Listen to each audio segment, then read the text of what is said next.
Hi guys. Tonight, we are going to wander straight into a medieval hall, one of those cavernous places where the rafters are blackened by centuries of smoke, and the only real source of warmth, light, and food comes from a great open fire. You can almost feel your eyes sting already as the air thickens with wood smoke curling upward, stinging your nose and clinging to your hair. You probably won't survive this in the long run. Lungs aren't meant to deal with indoor campfires every single day, but for the medieval household, this smoky hearth was life itself. So, before you get comfortable, take a moment to like the video and subscribe, but only if you genuinely enjoy what I do here. And hey, tell me in the comments where you're listening from and what time it is for you right now. Now, dim the lights and let's begin. The fire is not just where cooking happens. It is the beating heart of the house. You crouch near it because your toes are cold, and you realize the fire is working overtime, drying wet clothes, heating water for ale, keeping evil spirits at bay, at least in people's minds. The crackling logs burn unevenly, throwing out sparks that leap and die on the hard-packed earth. A heavy iron pot dangles on a chain, hissing with a stew that smells vaguely of onions, barley, and maybe a scrap of pork if today is a lucky day. You lean back and take in the surroundings. The hearth sits in the middle of the hall, not tucked neatly against a wall with a chimney like you might expect, but right in the open center, so everyone can share the heat. The roof above is high and dark, with a hole or vent in the thatch or tiles. Smoke is supposed to rise and slip out of that opening, but most of it drifts sideways, filling the hall with a permanent grey haze. Historians still argue whether medieval folks actually got used to breathing this, or if they just endured it because what other choice did they have? Imagine cooking dinner every night with watery eyes, coughing at the soot, yet still smiling because at least you have fire. One mainstream fact is that fires were essential for both cooking and lighting, as candles and lamps were expensive luxuries for most. But there's also a quirky tidbit. Some houses had what we might call smoke rooms in the rafters, where hams and sausages were deliberately hung to cure slowly in the haze. So while your lungs might protest, your dinner was quietly improving above your head. The smell of smoke wasn't just unavoidable, it was seasoning. The cooking process is rustic. You add ingredients one by one into the pot, not worrying much about exact measurements. A handful of barley, a turnip, a splash of ale, this is cooking by instinct. Wooden spoons blackened by fire stir the bubbling mess. And the soft pops of boiling liquid, the groan of wood as logs shift, the faint creak of the chain holding the pot becomes a lullaby of survival. You realize you are watching the ancestor of every modern kitchen gadget, stripped back to its most primal form. If you step outside for a moment, you'd notice the smell clinging to your clothing. Villagers often carried that smoky perfume with them everywhere, like an accidental badge of domestic life. You wonder if visitors back then thought one another smelled of home or simply of burnt wood. A modern person might wrinkle their nose, but perhaps a medieval sweetheart found it comforting. Cooking over fire also meant constant vigilance. Embers had to be banked carefully overnight so they wouldn't die, because relighting from scratch was a pain. No matches, no lighters, only flint and stubbornness. So families tended to guard those glowing coals as though they were treasure. If a neighbor's hearth went out, borrowing fire from next door was not just neighborly, it was survival. And the meals? They were modest, especially for ordinary people. Think thick potages, grain-based stews always simmering, sometimes for days, with whatever leftovers could be tossed in. Meat was rare for peasants, though bones might flavor the broth.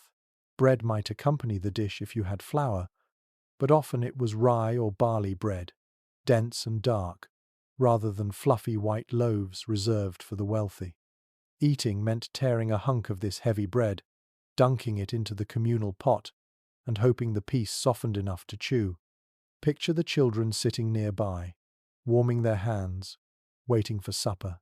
They aren't staring at a phone or a screen, but at firelight dancing on the wall. The hall fills with the chatter of daily life, the crackle of flames, and the ever-present smell of wood smoke and food mingling together. And yes, your hair will smell like campfire tomorrow, but in this world, no one minds. What's striking is how much this hearth did beyond cooking. It marked status. A large fire meant you had wood to spare, and that you could host neighbors or even traveling strangers. It was also a form of storytelling space. Around the fire, gossip spread, songs were sung, and legends told. Fire was warmth, cooking, and community, all rolled into one. It's easy to forget that a kitchen wasn't a separate room, then it was life, right in the center of the home.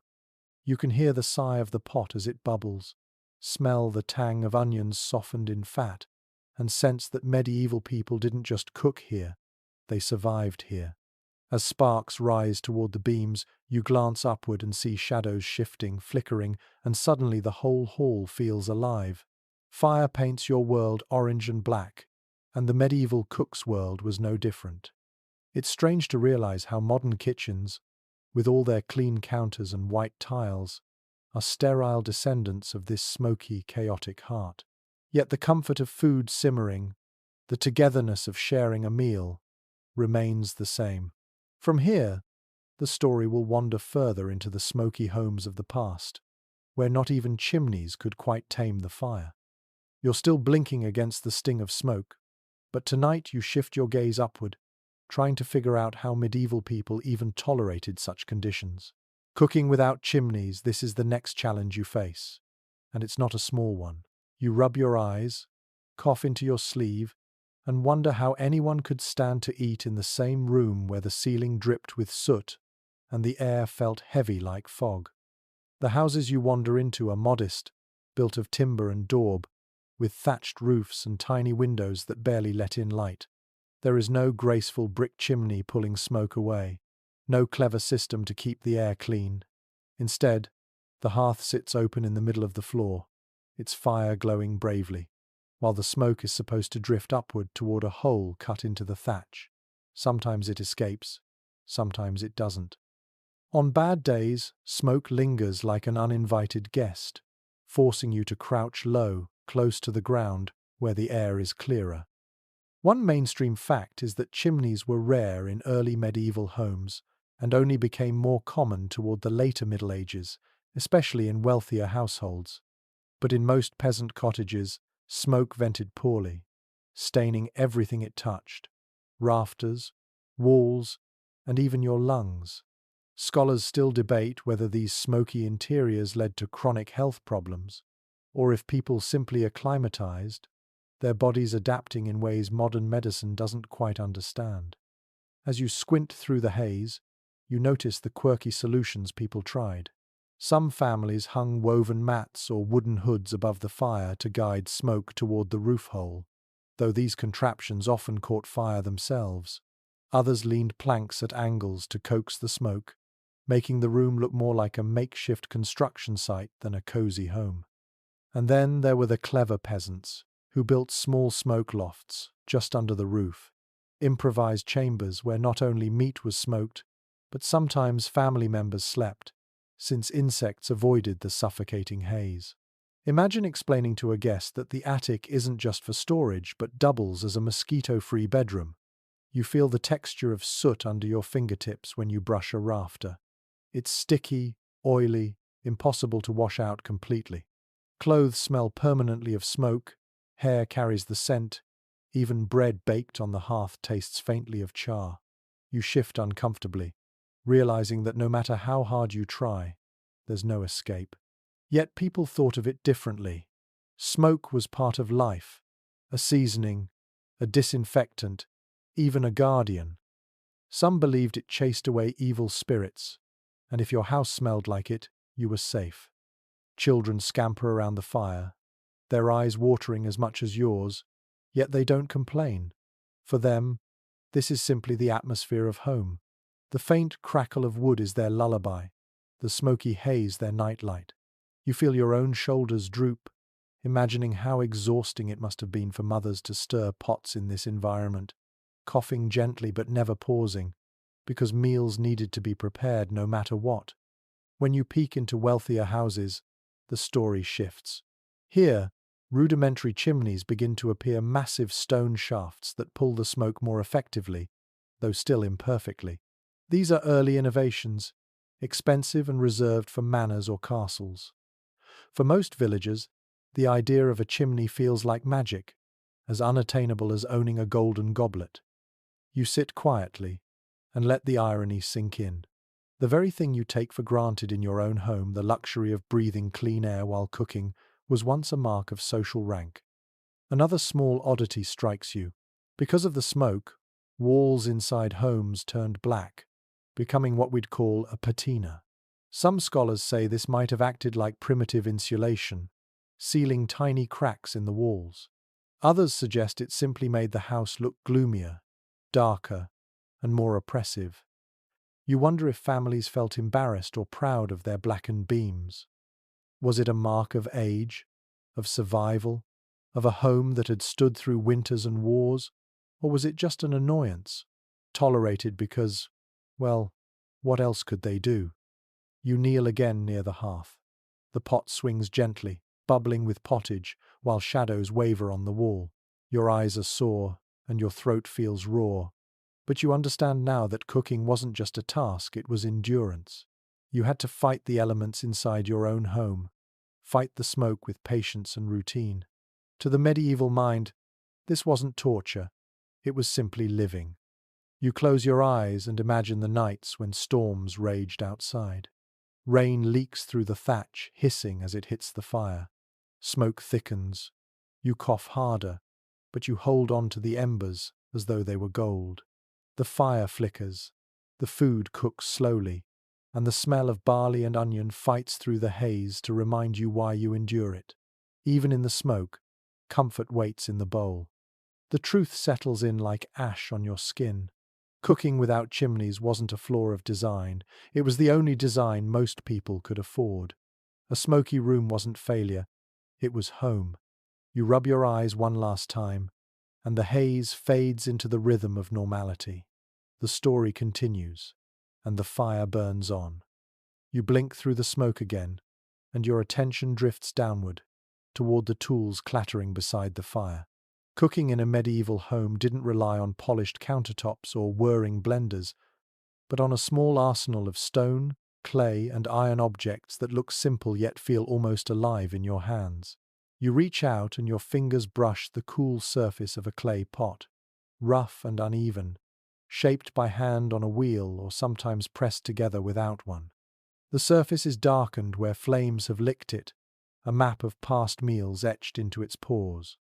One mainstream fact is that iron gradually replaced pottery in many households, though clay pots were still incredibly common, especially among peasants. Iron was durable, heavier, and better at handling the extremes of open flames. But clay had the advantage of being cheap, easily replaced, and surprisingly good at slow, steady cooking. Historians still argue whether clay pots actually changed the flavor of food, whether the porous material absorbed and released taste notes like a kind of primitive seasoning. Imagine your stew subtly flavored by the ghost of yesterday's onion soup. You lift an iron cauldron next, its legs stubby and its belly wide, designed to sit among glowing embers rather than directly on a rack. It feels like the heart of the kitchen, big enough to feed a family and sometimes an entire work crew. Inside it, barley thickens, beans soften, and small chunks of bacon add just enough richness to turn bland survival food into something worth waiting for. The cauldron is heavy, blackened with soot, and carries the smell of 100 meals. You wonder how many generations have leaned over it, stirring with wooden paddles worn smooth at the edges. A quirky tidbit: not all medieval cookware was purely functional.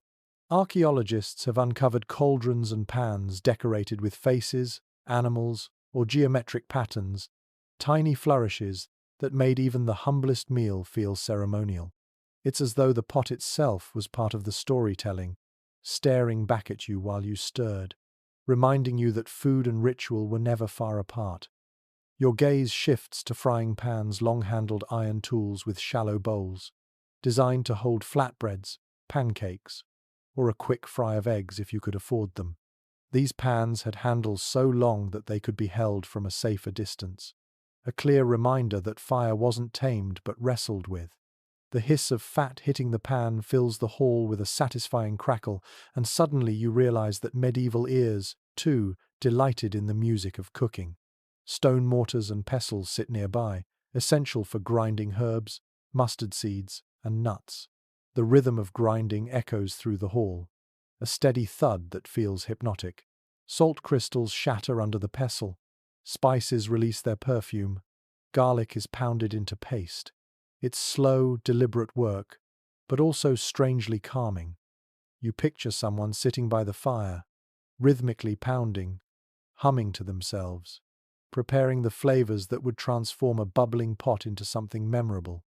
Wooden ladles and spoons abound, their surfaces dark with burn marks and oil.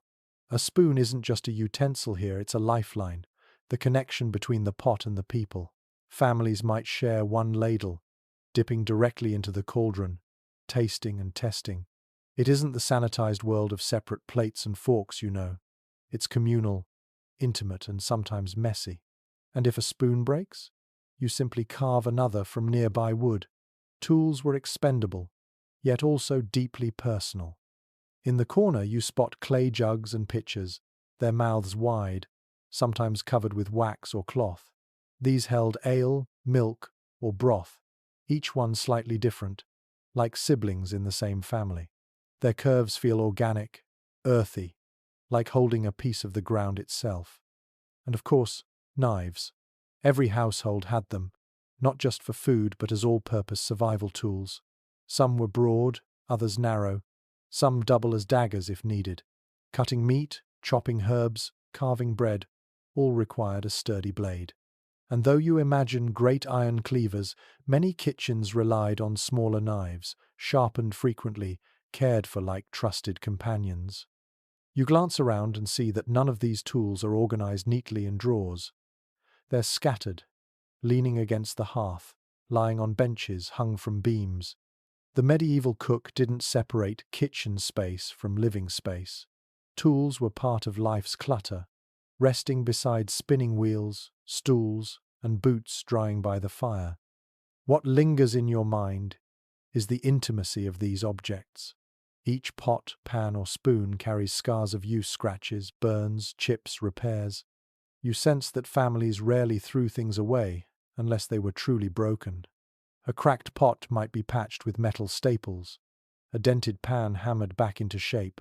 Even in their imperfections, these tools kept working, teaching you that utility mattered more than appearances.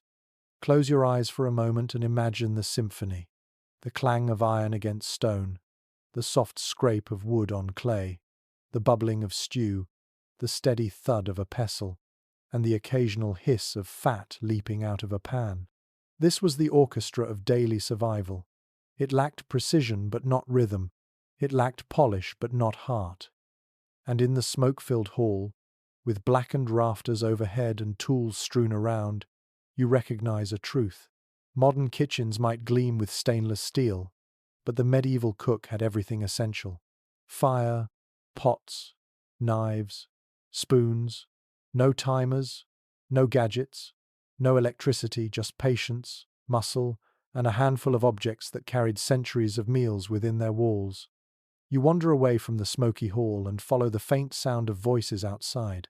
The path leads you toward a low building at the edge of the village. It isn't a home, and it isn't a barn either.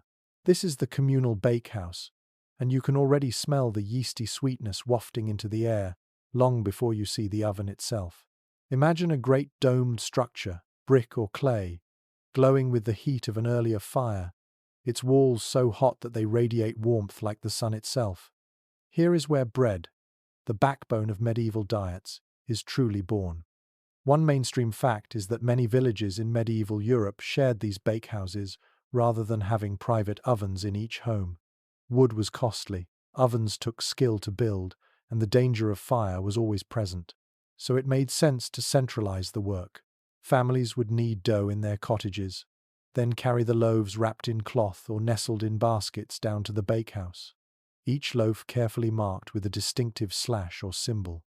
That way, When dozens of loaves came tumbling out of the oven, no one mixed up their neighbour's dinner. The scene you stumble upon is lively. Villagers line up with their dough, children tugging at skirts, dogs sniffing at the baskets. The bakehouse keeper, sometimes a woman, sometimes a man, keeps watch like a conductor over an orchestra, sliding loaves in with a long wooden peel. Sparks leap as the bread meets the glowing surface. You hear the hiss, smell the crust forming, and suddenly you realize you are standing in a chorus of appetites, everyone waiting for the same miracle: golden bread.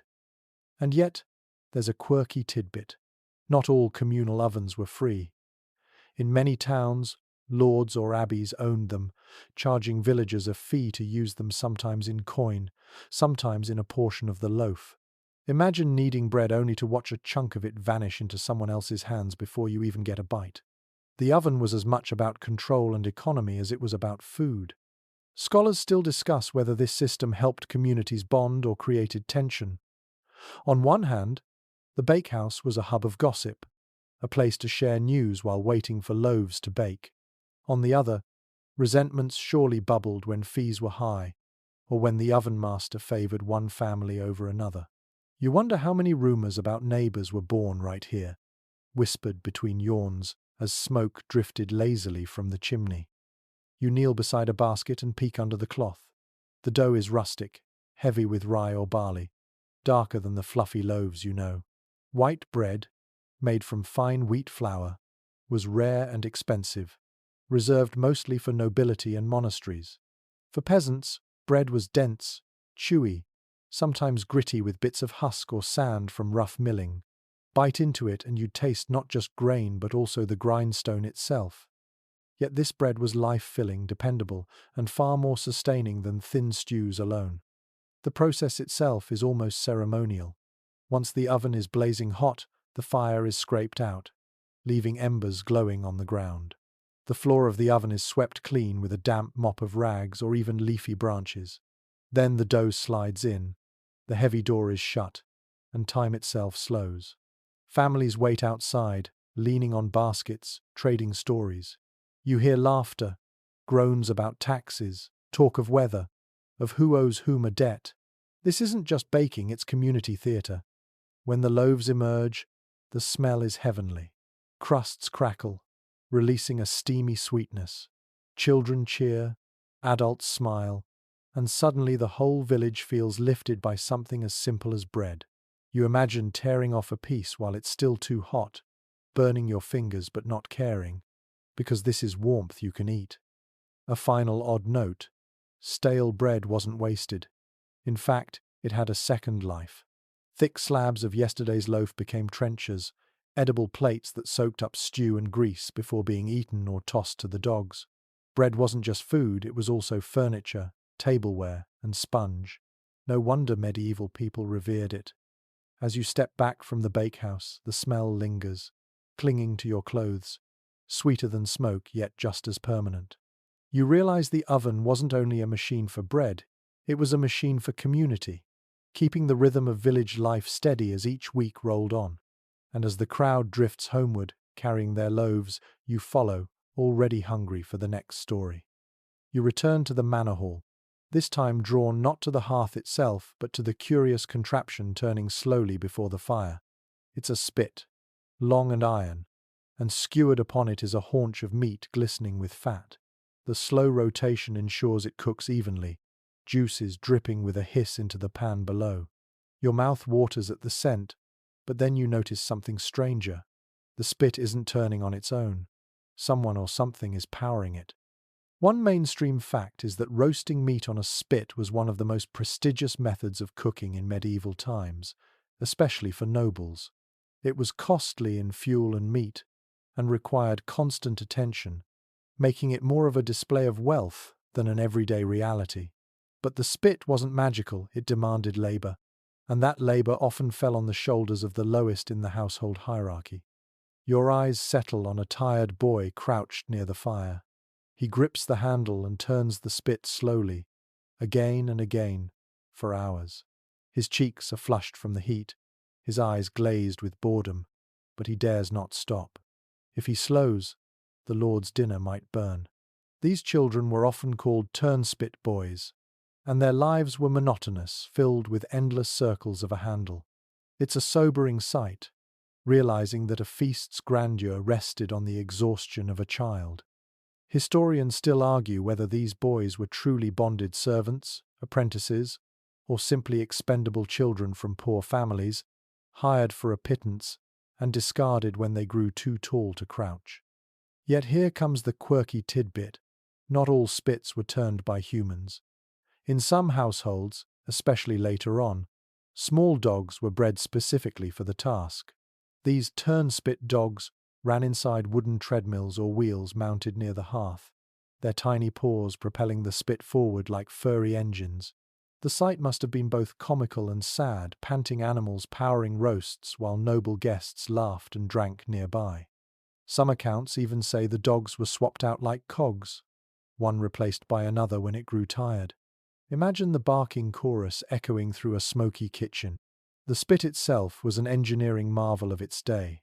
Long iron rods, sometimes fitted with hooks, could hold entire carcasses. Large feasts might have multiple spits lined up, each turning a boar, goose, or rows of fowl. Fat dripped down into pans not only to keep the fire from flaring but also to be collected and reused in sauces. Nothing was wasted. The smell is intoxicating. Rich, savory, smoky, with that unmistakable note of sizzling fat that makes you suddenly very aware of your stomach. Standing close, you feel the heat like a wall. Your face prickles, your lips dry, and you understand how punishing this job was. To sit here all day, turning and sweating, sometimes beaten if you faltered, this was the price of roasted luxury. In contrast, peasants rarely roasted meat at all. It demanded too much firewood, too much meat, too much labor. Boiling or stewing was easier, more economical, and less risky. So, the spit roast became a symbol. To roast meant you had means. You lean closer and notice the rhythmic squeak of the spit as it turns, the groan of the wheel, the occasional pop as fat strikes flame. It's hypnotic, almost mesmerizing, but you can't ignore the human cost. You glance at the boy again, his hands reddened by heat, and wonder if he dreams of escape, or if this task feels as natural to him as breathing. The guests in the hall, of course, see none of this. They will only see the roast arriving on a platter, glistening, carved into neat slices by a carver in livery. They'll marvel at the tenderness, the flavor, never sparing a thought for the boy or the dog who made it possible. The spit hides its labor in plain sight. Even the design of halls reflected the importance of roasting. Large fireplaces were often built to accommodate multiple spits, and some castles eventually installed mechanical spit turners powered by weights or even water wheels. But those came later. For much of the Middle Ages, it was flesh and bone, human or canine, that kept the roast spinning. You close your eyes and let the sound wash over you. The crackle of fire, the squeak of the wheel, the soft sigh of fat dripping into pans. You picture the boy counting the turns in his head, or the dog running endlessly in its wheel, and you realize that every grand medieval feast rested not just on meat and fire, but on small, tired figures hidden in the shadows of the hall. The roast still spins behind you, but tonight you turn your eyes toward the quieter pots simmering nearby. Because as impressive as spits and haunches of venison might be, the truth is that most medieval meals weren't roasted. They were boiled, stewed, or simmered until every ingredient surrendered itself to the broth. You crouch low again, staring into a cauldron where steam curls lazily upward, carrying the scent of barley, cabbage, and maybe a stray bone if fortune has smiled. One mainstream fact is that the staple dish of medieval Europe was the pottage, a kind of thick soup or stew that could range from watery gruel for peasants to rich, meaty broths for nobles. The word itself became synonymous with daily food, so much so that English law even mentioned bread and pottage as a basic right in some contexts. You dip a wooden spoon into the bubbling mass and realize this is the ancestor of almost every comfort food you know today. A quirky tidbit: some households kept a perpetual stew, never fully emptying the pot, but topping it up with fresh ingredients day after day. The flavor deepened endlessly, a living recipe that aged like wine but with more onions. You can picture someone proudly declaring that their pot had been simmering since last winter, an odd boast but one that carried real weight. Who needs a family heirloom when you can taste a family tradition in every ladle? The beauty of boiling was its practicality. Unlike roasting, which wasted fuel, boiling trapped every bit of nutrition. Bones leached their marrow, grains softened and swelled, herbs released their fragrance. You listen to the rhythm of the bubbles' soft plops, occasional hisses, and you know you are hearing the heartbeat of survival. Yet historians still argue whether pottages were bland slops or surprisingly flavorful meals. Some records list generous use of leeks, parsley, sage, even a dash of imported pepper. Others suggest the poor rarely had more than cabbage and barley to rely on. You stir the pot, and the truth feels somewhere in between. Sometimes dull, sometimes bright, always dependent on what the market or garden could provide that week. The cauldron beside you is massive, hanging from an iron hook, its belly rounded like a womb. Inside it, peas soften into mush, carrots sweeten, and bits of bacon, if they exist at all, melt into invisible richness. Steam moistens your face, fragrant and earthy. Children dip crusts of bread to thicken the stew, turning a meager portion into something filling. In the background, you hear women gossip as they chop more leeks, and men sharpening knives, waiting for the pot's contents to be ladled out. Boiling also had social functions. Shared cauldrons meant shared meals, and eating from the same pot reinforced community ties. Imagine 3 or 4 spoons dipping in at once, slurping, laughing, arguing, all while leaning close to the same hearth. Cleanliness wasn't the point, togetherness was. You can almost feel the heat of elbows brushing, the splash of broth spilling over onto the floor, and the unbothered way everyone continues as though nothing happened. In richer kitchens, boiling had its own theatrics. Chefs prepared elaborate stews with wine, almonds, and exotic spices, turning the humble pottage into a performance. Almond milk might replace dairy for Lenten fasts, saffron could dye broth a golden yellow, and meatballs shaped like pears or rabbits floated in luxurious bowls. A nobleman slurping stew was slurping wealth. The contrast is striking. Peasants ate cabbage stews for survival, while lords ate almond stews for spectacle, yet both called it pottage. The sound of simmering grows hypnotic, almost soothing, and you realize how forgiving this method was. Nothing needed precision. You could leave the pot alone for hours, only stirring occasionally, and it would still be edible. This gave women time to spin wool, mend clothes, or nurse children while supper practically cooked itself. The fire demanded tending, but the pot rewarded patience. Sometimes, the liquid from stews doubled as medicine. Herbal broths flavored with sage, thyme, or fennel were prescribed for stomach troubles. Boiled milk with breadcrumbs might soothe a fever. The line between food and cure blurred constantly, as though the cauldron was both doctor and dinner. You take another imaginary taste, spoons scraping against the side of the pot. The stew is thick, clinging, humble yet strangely comforting. No fireworks, no drama, just warmth sliding down your throat, filling you with quiet strength. It's easy to see why this was the mainstay of medieval diets. And as you sit back, watching bubbles rise and burst, you realize something else. The simmering pot was the hum of medieval life. Always on the fire, always feeding, always waiting. Even now, the memory of its steam feels like a blanket draped over your shoulders. You drift from the bubbling pot, following the smell of something stronger than cabbage and barley. It isn't the scent of a fresh stew, but the tang of salted meat and smoke clinging to a pantry. The kind of smell that tells you this food has been waiting weeks or months for its turn on the fire. In a world without refrigerators, people had to be clever. Meat, fish, even vegetables were coaxed into lasting longer through salt, smoke, and barrels brimming with brine. Tonight, you are going to step inside one of those storerooms and see how much survival depended on the art of preservation. One firmly recorded detail is that salt was the cornerstone of medieval preservation. Salt mines, in places like Salzburg or the salt pans along the coast, were as valuable as gold because they could keep food edible long past its natural life. Without it, villages would starve in winter when fresh harvests and animals were scarce. Meat rubbed with heavy crusts of salt hardened into something nearly unrecognizable, but once soaked and boiled, it returned to usefulness. Entire economies were built around this mineral, and families hoarded it as though it were treasure. There's also a curious note here. Salt fish wasn't just a backup plan, it was an obsession. Huge barrels of salted herring traveled across Europe, feeding towns hundreds of miles inland.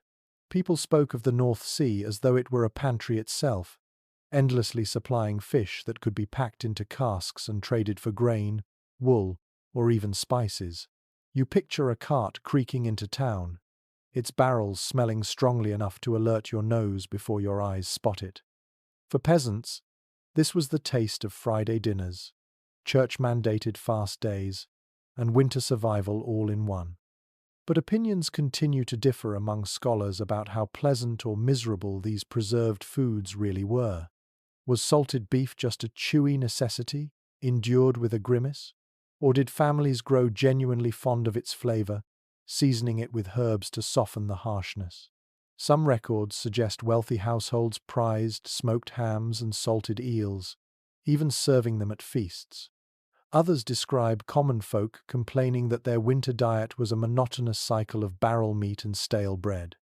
As you lean against a wooden cask, you can almost taste both realities: the comfort of having food at all, and the boredom of chewing the same tough slice night after night. You reach out and lift the lid on a barrel. Inside, slabs of pork float in brine, pale and slick, pressed down with heavy stones to keep them submerged. The smell is sharp, nose-wrinkling, but also reassuring. That barrel is a promise that your family won't go hungry in February. Next to it, strings of smoked sausages hang from beams, their skins wrinkled, darkened by weeks of absorbing smoke. Every time the fire burned in the hearth, food could be suspended above it, quietly transforming into something that would last. It wasn't only meat. You run your hand over a sack of beans, a heap of dried peas. These were stored carefully in wooden bins, sometimes dusted with ash or herbs to keep insects away. In a world where fresh vegetables weren't available year-round, dried legumes were lifelines, swelling into hearty stews whenever water and fire touched them. It's humbling to see how something as small as a dried pea meant the difference between hunger and a full belly. Fruit, too, found its way into barrels. Apples were layered in straw and kept in cool cellars, surviving for months. Grapes were dried into raisins, figs pressed into dense cakes, plums turned into prunes. Each was a burst of sweetness when winter's grey monotony set in. Imagine biting into a dried fig in January, chewy, sticky, tasting of sunshine long gone, a tiny luxury but one that lifted spirits. You hear a faint clinking and turn to see ceramic jugs, sealed with wax. Inside is ale, or cider, or maybe even pickled vegetables. Vinegar, another byproduct of fermentation, became a preservative too. Vegetables submerged in sour liquid gained new lives, sharp and tangy, and could brighten otherwise dull meals. For many, pickles weren't just garnish, they were survival medicine, cutting through the heaviness of salted meat. And yet, nothing here was foolproof. Molds grew, brine spoiled, barrels leaked. A household always lived on the edge of loss, never certain whether its stores would hold. To see a barrel ruined was to face hunger head-on. So every villager learned vigilance. Check the brine, stir the sacks, smoke the meats thoroughly. Preservation wasn't a one-time act, it was a continuous ritual of care. Some of the methods strike you as inventive. In northern regions, fish might be frozen directly in ice, preserved by the very winters that threatened survival. In warmer climates, sun-drying was common, with strips of fruit or fish left to shrivel under hot skies. And across Europe, smokehouses stood like guardians, their chimneys exhaling the scent of hams and sausages, slowly hardening into endurance food. You step into one in your mind, and the smell nearly overwhelms you. Thick, almost sweet, a perfume of survival that clings to your hair for days. What fascinates you most is how these preserved foods shaped cooking itself. Salted meat had to be soaked for hours, even days, before it was edible, which meant meals required planning, foresight, patience. You couldn't decide at 5 o'clock to have pork at 6, it was a process. And so, families lived in rhythms dictated not just by hunger but by preparation. Even the act of boiling pottage changed, depending on what preserved items were available to throw in. You find yourself listening to the silence of the storeroom. It's cool, dim, filled with the muted thud of barrels, the rustle of straw, the faint creak of wooden beams. This quiet place is as important as the roaring hearth, maybe more so. Without it, winter would swallow villages whole. The hearth cooked the food, yes, but the pantry kept it waiting to be cooked in the first place. There's a sense of respect here, almost reverence. Every salted fish, every smoked ham, every jar of beans carried the weight of survival. They weren't luxuries, but they were security. And you can imagine the relief of a mother pulling a string of sausages from the rafters on a bleak January evening, knowing her children would eat tonight.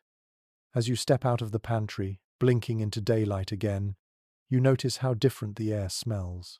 Fresh, clean, compared to the salty tang within. But you also carry a new appreciation. Preservation wasn't just about taste, it was about time itself, stretching harvests across months, carrying abundance through famine, making tomorrow possible when today's fields lay bare. The fire might have been the heart of the home, but salt and smoke were its lungs, breathing life into food that otherwise would have withered. You can almost hear the quiet gratitude of villagers as they gnawed on preserved meats, chewed dried peas, or sucked sweetness from a wrinkled prune. It wasn't glamorous, but it was survival, and sometimes, in the depths of winter, survival tasted as sweet as any feast. You step away from the smoky pantry, blinking as your nose readjusts, and wander toward the sound of chatter. The road ahead leads to the marketplace, the beating heart of every medieval town and village. Before you even arrive, the smells reach you: first fried batter, pungent cheese, the briny tang of fish laid out on wooden slabs. The market is a living cookbook, its stalls bursting with the raw ingredients that later bubble in pots or roast on spits. Tonight, you are going to wander through the mayhem of market day and discover what it meant to shop for a medieval meal. It is well attested in town records that market days were tightly regulated. Lords or city councils often granted charters specifying when and where markets could be held, and merchants paid fees to set up their stalls. These weren't casual gatherings, they were cornerstones of local economies. Without them, villagers would be stuck with whatever their gardens or flocks provided. With them, flavors from faraway regions suddenly became part of daily life. You push through the crowd and notice baskets overflowing with root vegetables, turnips, onions, carrots, parsnips. Their earthy smell clings to the air, mixing with hay and animal sweat. The colors are muted, nothing like the glossy supermarket displays you know. Still, every bulb, every stalk represents survival, and families bargain fiercely for them. Women haggle, children tug at skirts, and stallholders shout above the din, their voices rising and falling like a chorus. A peculiar little scene catches your eye. A fishmonger slaps a wriggling eel onto a table, and nearby children squeal, half in fright, half in glee. Eels were remarkably popular in medieval diets, both fresh and salted, and seeing them sold alive was normal. It's an oddly theatrical moment, the eel thrashing as if determined not to become supper. These lively displays were part sales pitch, part entertainment. And yet, historians remain divided about how fresh some of these foods really were by the time they reached inland towns. Without modern transport, fish hauled miles from the coast often arrived less than pristine. Some buyers must have grimaced at the smell but bought anyway, hoping a strong stew of herbs would disguise the flavor. Others had access to carefully salted barrels that ensured a safer product. Whether the average town dweller was feasting on crisp fish or choking down half-spoiled cod is still debated in scholarly circles. You stop by a stall selling herbs tied in neat bundles: parsley, sage, rosemary, thyme. Their fragrances cut through the heavy odors of the market like tiny miracles. Imagine dropping a sprig of rosemary into a dull pot of peas and watching it transform into something fragrant, even special. Herbs weren't only for nobles. Even modest households could spare a few pennies for a handful, and gardens provided them in abundance. There's also a lively trade in baked goods. You watch as a woman sells steaming pies filled with meat or spiced fruit, their crusts golden, their scent irresistible. Hot pies were the street food of their day, quick and portable, perfect for hungry laborers. For a coin, you could walk away with dinner in your hand, wrapped in pastry instead of packaging. The sight makes you think of modern fast food, but somehow more honest, everything visible, nothing hidden behind neon signs. One curious custom unfolds before your eyes. A tanner trades leather scraps not for money but for onions, his dinner secured through barter. In these markets, money was useful, but goods for goods exchanges were common. Chickens might be swapped for grain, wool for cheese. You realize you're standing in a place where value is fluid, shifting with the needs of each person, and where food is a kind of currency in itself. You notice too that the market is noisy not only with trade but with gossip. People share news of taxes, rumors of wars, scandals of neighbors. Markets were as much about conversation as consumption. For a villager living in isolation, this was the social highlight of the week. Buying leeks and hearing who ran off with whose daughter happened side by side, seamlessly woven together. Nearby, a spice merchant unfurls tiny cloth packets. Inside are pinches of pepper, cinnamon, and saffron, glowing golden in the sunlight. Their cost is staggering, sometimes worth more than meat itself, but even the poor might save for a pinch on special occasions. You watch a housewife hesitate, count her coins, and decide to buy just enough to sprinkle on a wedding stew. It's a reminder that taste could transcend class, if only briefly. You lean against a post and absorb the market's orchestra. The cries of sellers, the squeal of pigs being led through, the thud of boots on muddy ground. Flies buzz, children laugh, dogs bark. It's chaotic, but also alive, a rhythm of survival and community. You can almost taste the mingling aromas, the smoke of grilling meat, the sharp tang of cheese, the sweetness of fruit piled in baskets. Another odd detail catches your attention. Bread sellers shout their wares, holding up loaves of different colors: white, brown, black. These colors weren't about fashion, but about flour. White bread, sifted free of husk, was prized by the wealthy. Brown or black loaves, heavy with bran, fed the poor. Yet all of them sold side by side, a daily reminder of class divisions you could see, smell, and chew. You pause before a barrel of ale being ladled into jugs. Everyone drinks it: children, adults, workers, because water is often unsafe.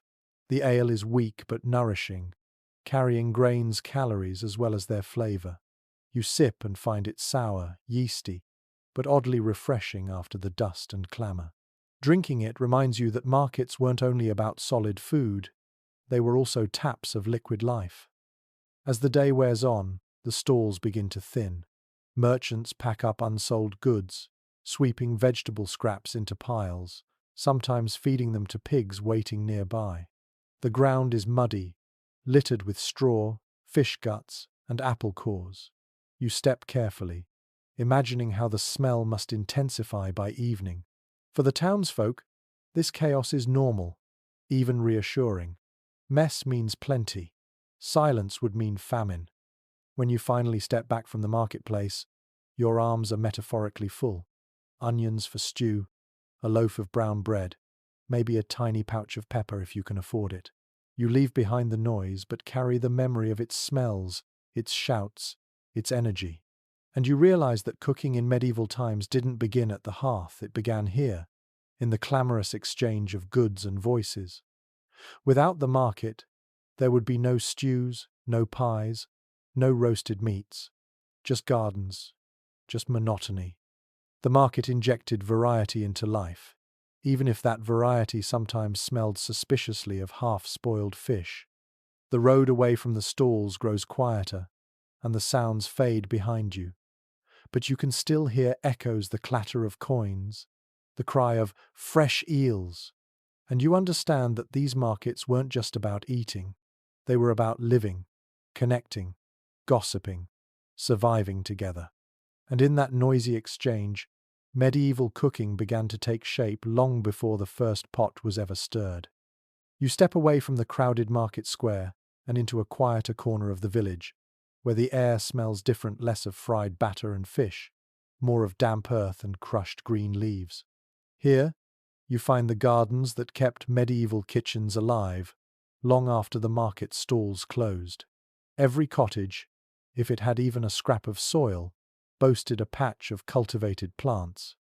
They weren't landscaped or decorative, not the kind of gardens designed to impress, but practical jungles of herbs, leeks, onions, and sturdy greens that could withstand neglect and frost. It's documented in monastic records and household accounts that these gardens were indispensable. Without them, meals would be bland repetitions of boiled grain. With them, even the humblest pot of pottage could sing with onion sharpness, leek sweetness, or the faint peppery bite of mustard leaves. You kneel down, running your fingers through the damp soil, and it feels like you're touching the hidden backbone of medieval cuisine. A charming little quirk emerges when you peer closer. Many of these gardens doubled as medicine cabinets. Parsley wasn't only sprinkled into broth, it was chewed to freshen breath or steeped in teas to ease stomach aches. Sage, thyme, and fennel weren't just culinary afterthoughts, they were cures. Families planted them in neat rows beside food crops, blurring the line between supper and healing.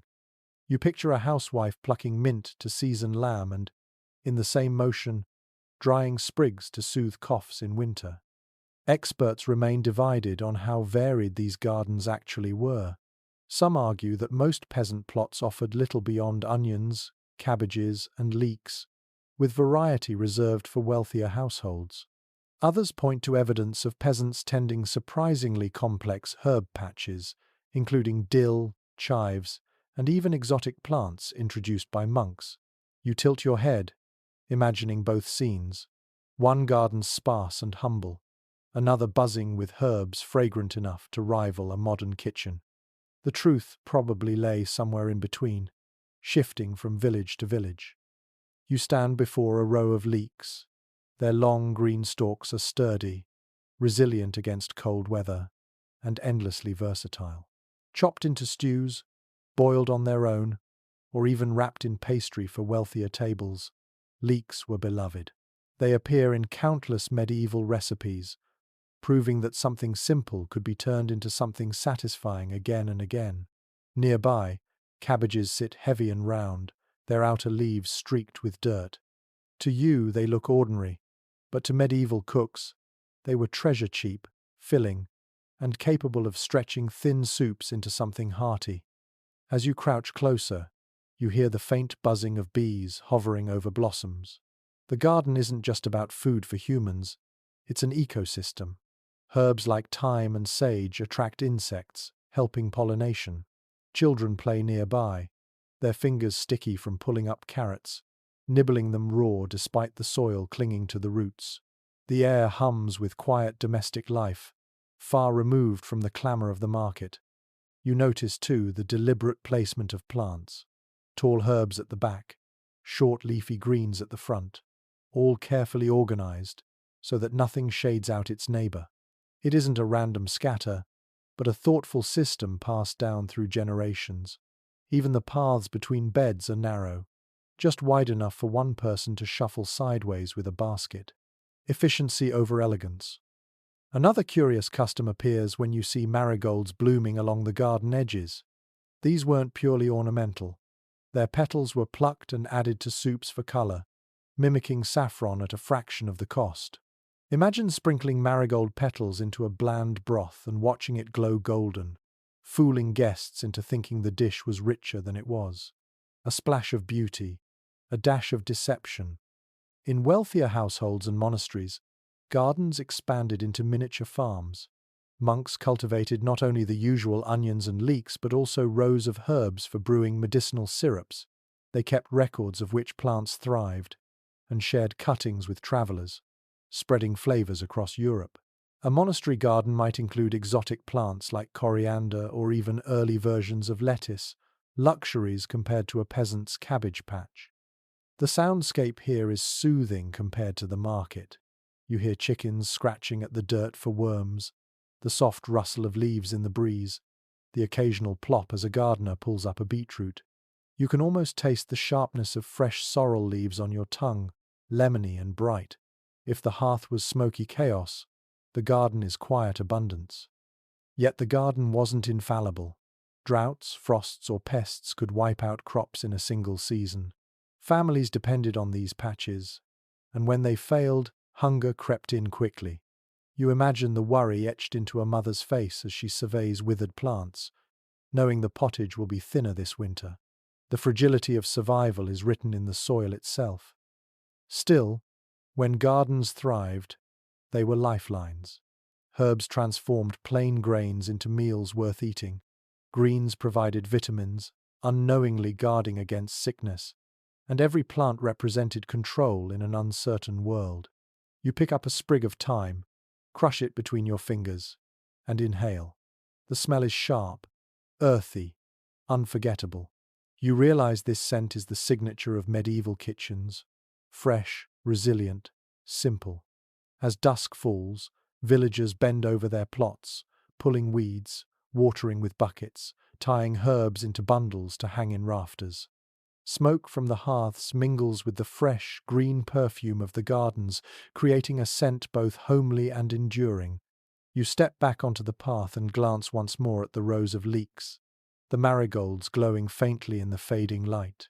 And you understand that these gardens weren't merely side projects. They were as essential as the fire itself, shaping not just meals but health, community, and the rhythm of everyday life. You leave the quiet village gardens behind and follow a caravan road stretching toward the horizon. The air changes less earthy, more exotic, carrying whispers of distant lands. Tonight, your journey takes you into the world of medieval spices, those tiny flecks of color and scent that transformed kitchens and reshaped economies. To modern eyes, a pinch of pepper is an afterthought. In the Middle Ages, it was treasure, carried across deserts and oceans, guarded like jewels, and sprinkled onto dishes as both flavor and status symbol. It's firmly established in trade records that pepper was the most common imported spice, flowing steadily from India into Europe. Merchants measured it out by the pound, and in some cases, rent could even be paid in peppercorns. Imagine a landlord accepting not coins, but a sack of tiny black beads, worth their weight many times over. The black dots in your grinder today were once counted one by one, guarded fiercely in chests. But there's a delightful oddity. Medieval people loved spices so much they often used them in ways that seem bizarre now. Recipes called for cinnamon in meat pies, ginger in sauces for fish, and sugar still considered a spice, then sprinkled over roasted meats. To them, the blend of sweet and savory was thrilling, not strange. You picture a noble guest smiling with delight as he bites into venison sweetened with honey and cinnamon, flavors colliding in a way your modern tongue might hesitate to enjoy. Researchers remain divided over whether ordinary villagers ever tasted these treasures. Some argue that pepper and saffron were firmly locked behind the doors of nobility and monasteries, while others suggest that tiny amounts trickled down through markets, letting even peasants buy a pinch for weddings or feast days. The truth might be in between. Most peasants probably lived spice-free lives, but on rare occasions, a stew could sparkle with a whisper of something foreign. You arrive at the stall of a spice merchant in a bustling town. His table is modest in size but staggering in value. Small wooden boxes hold pepper, ginger, cloves, cinnamon, nutmeg, and saffron threads glowing golden like threads of fire. Each box is opened sparingly, the aromas wafting out and sending your senses spinning. He speaks proudly of caravans crossing deserts, of camels trudging through sandstorms, of ships braving storms to bring these miracles here.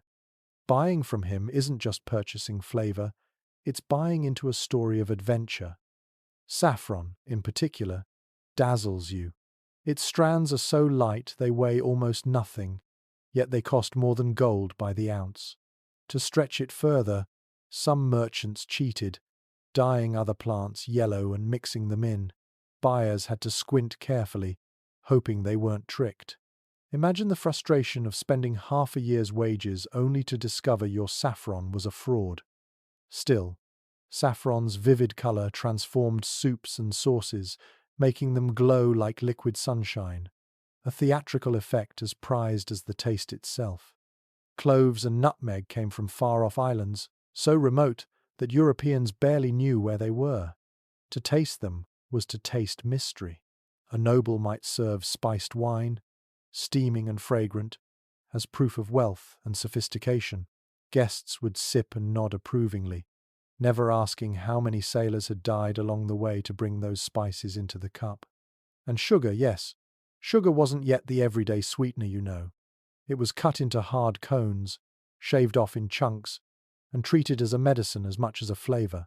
Apothecaries sold it alongside herbs, and cooks used it sparingly, blending it with spices to create sauces that were both sharp and sweet. You can almost feel the crunch of coarse sugar between your teeth, not the smooth, uniform crystals of modern packets. What fascinates you is how these spices changed the psychology of cooking. A simple stew of beef and onions could suddenly taste exotic with a pinch of pepper. A plain custard turned regal with saffron. A mug of ale became warming medicine with cloves. Spices weren't just additions. They were transformations, alchemy performed in kitchens. There's also the social theatre of it. Wealthy hosts loved to show off their spice collections, sometimes displaying jars openly during feasts, like trophies. Guests marveled at the colors, the scents, the unspoken message. I can afford this. In many ways, spices were edible status symbols. You couldn't wear peppercorns on your sleeve, but you could serve them in a sauce and watch your guests' eyes widen. As you linger in the market, you notice the mingling scents: pepper sharp enough to tickle your nose, cinnamon sweet and woody, ginger warm and fiery. They cut through the stench of livestock and mud, creating a pocket of magic in the chaos. It's a small miracle that these tiny bits of plants, carried across continents, could hold so much power. And yet, the darker side is always present. Wars were fought for spice routes, fortunes made and lost, ships sank, caravans were plundered, and still the hunger for spice drove men onward. To taste nutmeg was to taste blood, as well as flavor. You stand silently, realizing that medieval cooking wasn't just shaped by gardens and markets, but by global trade and risk. Every sprinkle of pepper came with a history of danger. As the merchant packs up his stall, carefully locking his boxes, you step away with the scent of cinnamon clinging to your sleeve. You realize that medieval cooking was never just local. Even in a smoky hall far from the sea, a pot of stew might contain echoes of Indian fields, Middle Eastern caravans, or Mediterranean ships. Food wasn't just survival, it was connection to the vast, dangerous, dazzling world beyond the village gates. You breathe in once more, the spice-scented air warming your lungs, and the thought lingers. In a world of monotony, spices were both escape and performance. A handful of pepper, a thread of saffron, a dusting of ginger, each one transformed not just food but identity itself. You leave behind the gleaming boxes of saffron and cinnamon and step into a very different world, one of plain clay bowls, heavy bread, and simmering pots that never see a pinch of exotic spice. Tonight, you crouch at the hearth side of an ordinary peasant family, and for the first time you understand what cooking for the poor really meant. No feasts, no golden sauces, No sugar sculptures, just the stubborn rhythm of survival made edible. It's written plainly in manorial accounts that peasants lived on a diet dominated by grains. Barley, rye, oats. These were the backbone of daily meals. Wheat was a luxury, almost entirely reserved for the nobility, so most villagers chewed bread that was coarse, dark, and sometimes gritty from poorly milled flour. Imagine biting into a slice, only to feel tiny stones crunch between your teeth. This wasn't indulgence, it was fuel. A curious observation found in medieval cookbooks is the sheer monotony of this fare. Day after day, families ate pottage, a thick soup of grains and vegetables, occasionally flavored with a sliver of meat, if luck allowed. Some households maintained a single pot that simmered perpetually, its contents shifting with whatever scraps were available. One day cabbage, another day leeks, sometimes enriched with a bone tossed in for flavor. You dip a spoon into this bubbling mess, and the taste is simple, earthy, almost bland, but it fills the belly, and that was enough. Experts still disagree on just how meager the peasant diet truly was. Some argue it was balanced, with plenty of vegetables, dairy, and fish when fasting rules applied. Others suggest it was far harsher, with malnutrition and hunger common in bad harvest years. You sit quietly, imagining both realities, one where the stew smells comforting and plentiful, another where the pot holds little more than watery gruel. The truth likely shifted from season to season, fortune to fortune. You glance around the cottage. Children gnaw on crusts of bread softened in ale, the cheapest drink around, safer than water. A mother ladles out pottage into wooden bowls, careful to give each child something solid, not just the thin broth. Her hands are rough, her face streaked with soot, but she moves with practiced efficiency. Dinner is not a performance here, it's a routine of endurance. And yet, you notice a tiny spark of creativity. On feast days, even peasants might save for a little honey to sweeten bread, or dried fruit to brighten a stew. A handful of herbs from the garden might transform an otherwise dull pot into something fragrant.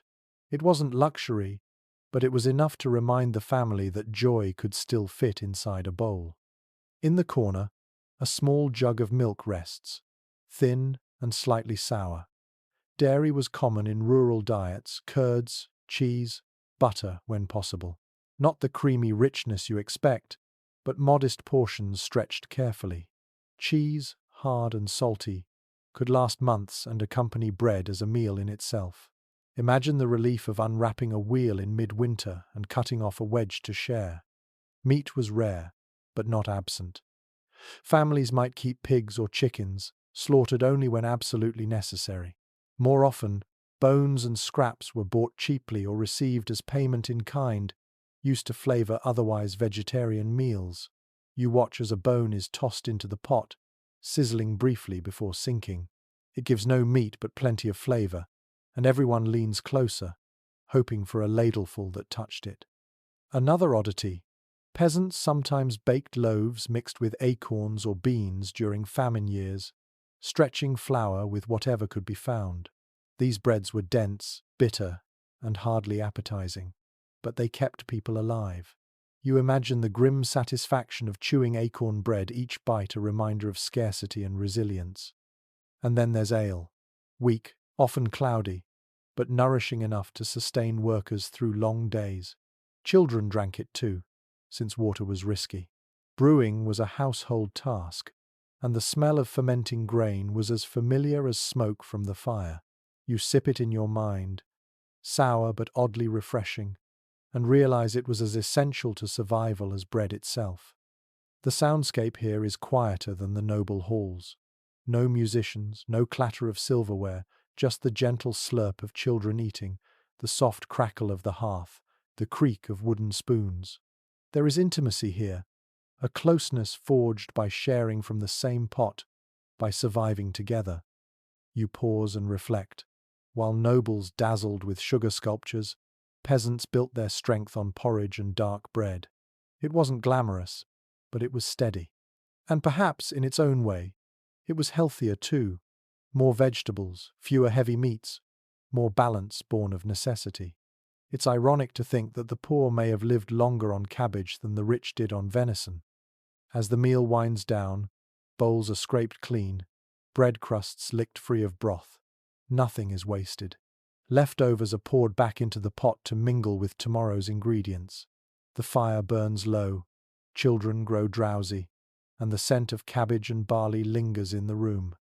It's humble, repetitive, even wearying, but it is life, day after day.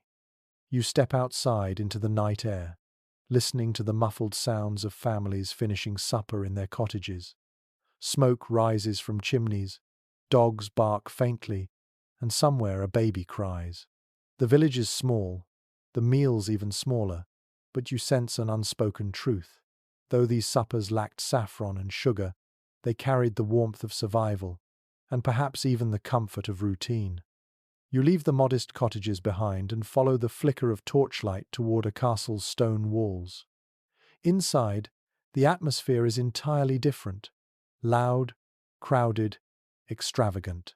Here, cooking isn't just about filling bellies, it's about spectacle, power, and status. Tonight, you are stepping into the kitchens of the nobility, where meals are performances designed to impress guests as much as to nourish them. It's well documented in household roles and feast accounts that noble kitchens were immense operations.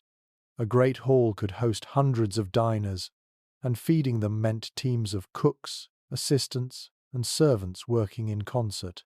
Fires blazed in multiple hearths, cauldrons simmered side by side, and spits turned continuously, roasting everything from venison to swans.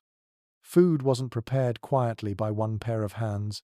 It was a noisy, sweaty, coordinated endeavor, resembling a military campaign more than a family supper. One detail that never fails to astonish is the sheer scale of noble feasts. Records from English courts mention menus with dozens of dishes per course, roasted peacocks redressed in their feathers, pies that hid live birds inside, sugar sculptures taller than a man. These weren't just meals, they were edible theatre. You can picture the moment when a pie bursts open and doves flutter out into the hall, while musicians strike up a tune and guests gasp in delight. And then there's a strange flourish. Cooks often dyed foods with bright colours to impress diners. Red with sandalwood, green with parsley, gold with saffron. A simple custard could glow like sunlight. A sauce could shimmer emerald. To a medieval noble, a meal that didn't look dazzling wasn't worth serving. You pause, imagining guests whispering in awe as each dish arrives. A parade of colours more dazzling than the tapestries on the walls. But scholars continue to disagree about how much the nobles actually enjoyed these elaborate flavours.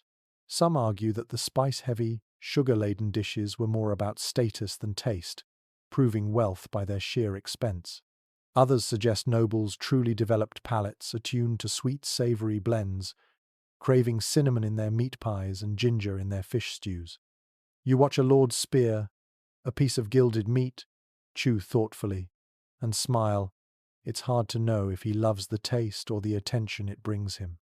The kitchens themselves are overwhelming. You walk through vaulted rooms filled with smoke and heat. Servants shout instructions, water hisses as it hits hot pans, dogs skitter across the floor looking for scraps. The noise of chopping, pounding, and clanging is deafening. In one corner, a cook is grinding almonds to make almond milk, a staple in noble cuisine. It's smooth, rich, and versatile, perfect for both fast days, when dairy was forbidden, and for sauces that needed elegance. In another, sugar is boiled into pastes and shaped into castles or animals, hardened into spectacles that make diners laugh before they bite. The smell is intoxicating. Roasting meats, sweet syrups, spiced sauces, fresh bread. It fills the air so thickly you almost feel drunk just breathing it in. The heat presses against your skin, sweat beads at your temples, and yet you sense the excitement. This is more than cooking, it's alchemy, conjuring prestige out of flour, meat, and imported spices. Another curious custom. In noble feasts, dishes often carried symbolic meaning. A roasted boar's head might symbolize strength, while a tower of jellies could represent wealth and control over nature. Even the arrangement of food on the table was deliberate, designed to impress visiting dignitaries. Dining was diplomacy disguised as supper, and while the nobles dined above, servants ate below. Their meals were simpler, but still far richer than peasant fare leftover meats, crusts of white bread, bowls of thick stew. The contrast was stark. Peasants outside the castle walls might eat cabbage broth, while the lord's scullions feasted on scraps more luxurious than anything a villager could dream of. You close your eyes and hear the hall above. Laughter, the clink of goblets, the shuffle of musicians' feet. You picture swan roasts glistening under candlelight, sugar sculptures gleaming like jewels, and guests whispering about who sat where, who was favoured with the choicest cut of meat. The feast is as much politics as it is pleasure. What strikes you most, though, is the fleetingness of it all. Hours of labour, fortunes spent on spices and sugar, and within an evening the food is gone, reduced to crumbs, grease stains, and full bellies. The grandeur lingers only in memory, in gossip, in the smoky rafters of the hall. Tomorrow, the cycle begins again. You step back into the night air, the castle glowing behind you, and reflect on the contrast. Peasants ate to survive, nobles ate to display. One pot of cabbage kept a family alive, one pie of gilded meat kept a lord's reputation intact. And somewhere between those extremes lay the truth of medieval cooking, a spectrum stretching from gruel to glory, with every meal carrying meaning beyond taste. You leave the grand hall where nobles gorged themselves on gilded meats, and your path leads to the church bells ringing across the fields. The sound doesn't just mark the hours, it dictates the menu, because in medieval Europe, food wasn't only shaped by markets and gardens, but also by the church calendar. Festivals and fasts punctuated the year, transforming what people cooked and ate. Tonight, you find yourself standing at the edge of a kitchen on a Friday, when the rules of the church weigh heavier than the hunger in your stomach. It is firmly recorded in ecclesiastical statutes that the faithful were expected to avoid meat on certain days, especially Fridays, Lent, and the vigils of saints. Instead, fish became the centerpiece, served in endless variations. To a modern eye, this might seem like deprivation, but to medieval cooks, it was an opportunity to get creative. Eels, herring, pike, salmon, all of them appeared on tables, sometimes salted, sometimes fresh, sometimes sculpted into pies that looked suspiciously like their meaty cousins. One oddly charming practice was the invention of mock meats to satisfy cravings during fasts. Almonds were ground into pastes and shaped into imitation eggs, their yolks coloured with saffron. Fish was disguised to resemble fowl, or vegetables sculpted into curious forms to amuse diners. It was culinary sleight of hand, a trick that blended devotion with playfulness. You imagine a guest biting into what looks like a roast chicken, only to discover it's a cleverly seasoned fish. Laughter, not grumbling, filled the hall. But experts remain divided over how strict these fast rules were in daily life. Some argue that peasants, already struggling to find meat, didn't feel the difference, as their diet was mostly vegetable and grain anyway. Others point to fines recorded in parish courts for those caught breaking fast days, suggesting rules were enforced tightly. You picture a farmer sneaking a bit of salted bacon on a Friday, praying no neighbour saw him. For the wealthy, of course, the fasts became chances to flaunt extravagance, serving elaborate fish banquets instead of simple abstinence. Festivals told a different story. When feast days rolled around, the kitchens exploded with colour and sound. Roasted geese, sugar confections, fresh bread, ale flowing freely. These meals weren't daily occurrences, but punctuations of joy in a hard life. Villages shared in community feasts after harvest, slaughtering pigs, baking great loaves, and pouring cider until the fields echoed with laughter. The cycle of fasting and feasting created a rhythm, a seesaw of restraint and release that defined medieval eating. You sit beside a hearth where fish is sizzling on a griddle, the smell sharp and briny. The cook sprinkles herbs across it, parsley and dill, and the fragrance lifts it from ordinary to divine.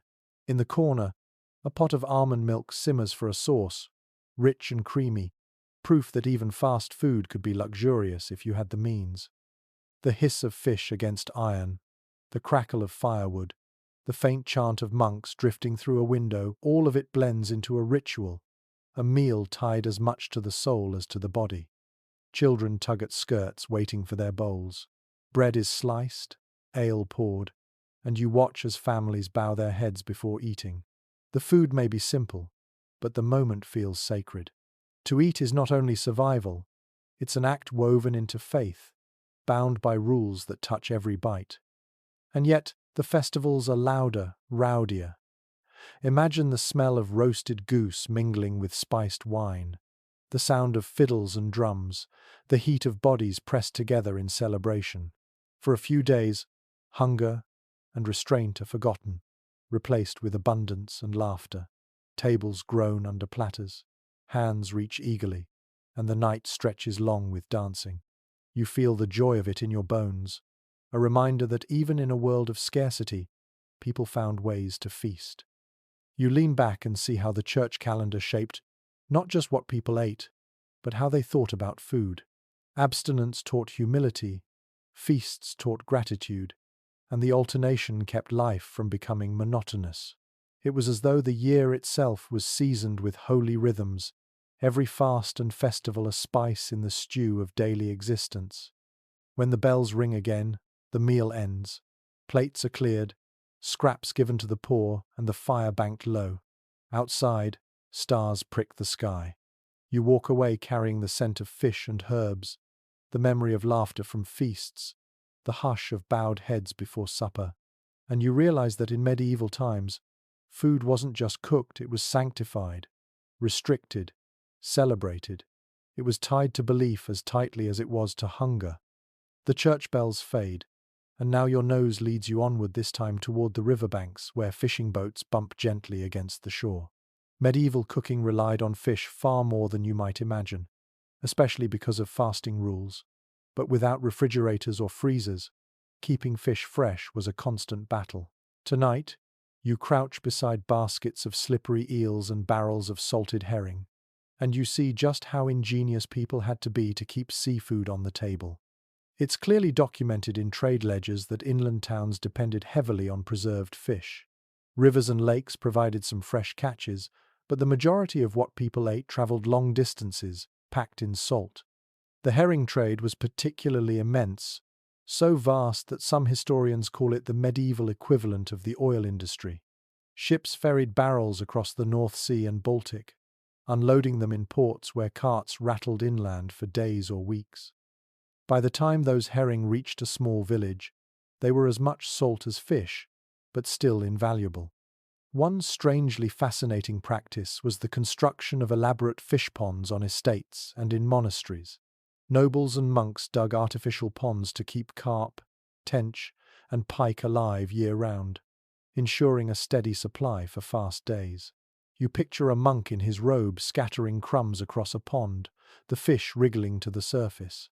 It's both practical and serene, a garden of water serving the kitchen as much as the soul. There's still lively debate among scholars over how palatable most preserved fish really was. Some argue that salted and dried cod or herring was tough, leathery, and barely edible without endless soaking.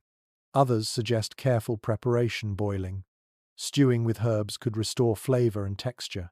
You peer into a peasant's pot where salted herring bubbles in ale, parsley floating on the surface, and you can almost believe it tastes better than its reputation suggests. You lean closer to the fishmongers' tables. Fresh eels coil in wicker baskets, their slick bodies shining in the morning sun.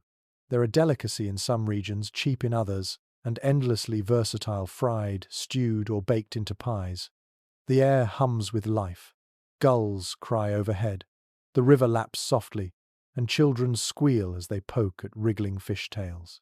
The scene is lively, messy, and unmistakably alive.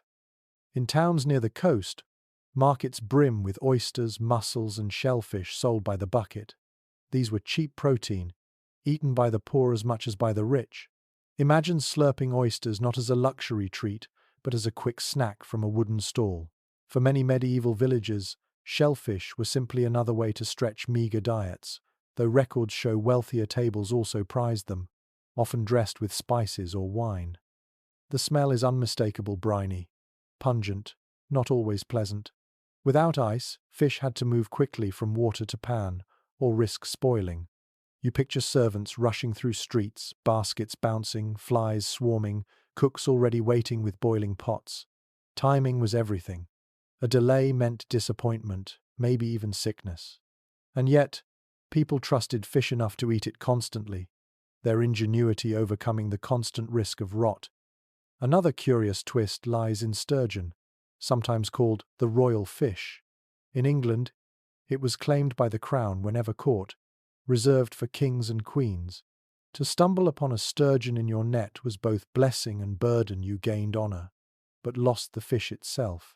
Imagine the mix of pride and frustration as fishermen handed their prize to officials, stomachs rumbling as the court feasted instead. As evening falls, you sit beside a fire where fish is cooking. A cauldron simmers with salted cod, softened after hours of soaking, its broth enriched with leeks and herbs. On a griddle, eels sizzle, their skin crisping while fat pops and hisses. The smell is sharp, smoky, irresistible.